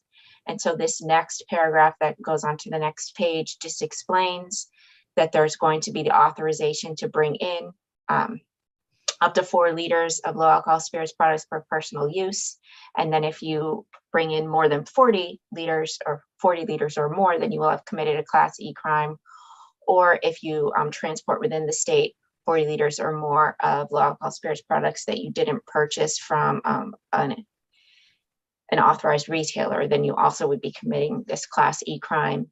And so this also explains that this is just mirroring the way the law works for malt liquor and wine currently, and how those personal use provisions work under current law. And so then we will attach multiple pages, because nothing in the Title 28A bill can be short. It must be long, but I am not going to attach all 100 pages of the bill for them. I decided that that might be a little bit too much and maybe break their inbox. Thank you, Janet. Are there any questions for Janet from the committee about this memo to have the joint Rule 318 review? My understanding, this could hopefully be Wednesday morning. So if Senator Hickman's available, I will tap into him. And as he mentioned, we also have the elections crime. And they waited for their reviews to the end of all of their work because they had a lot of work just like this committee did, and they needed to get through it first. Perfect. Are there any questions? Seeing no questions, anything else? Well, with that, the chair recognizes Representative Wood.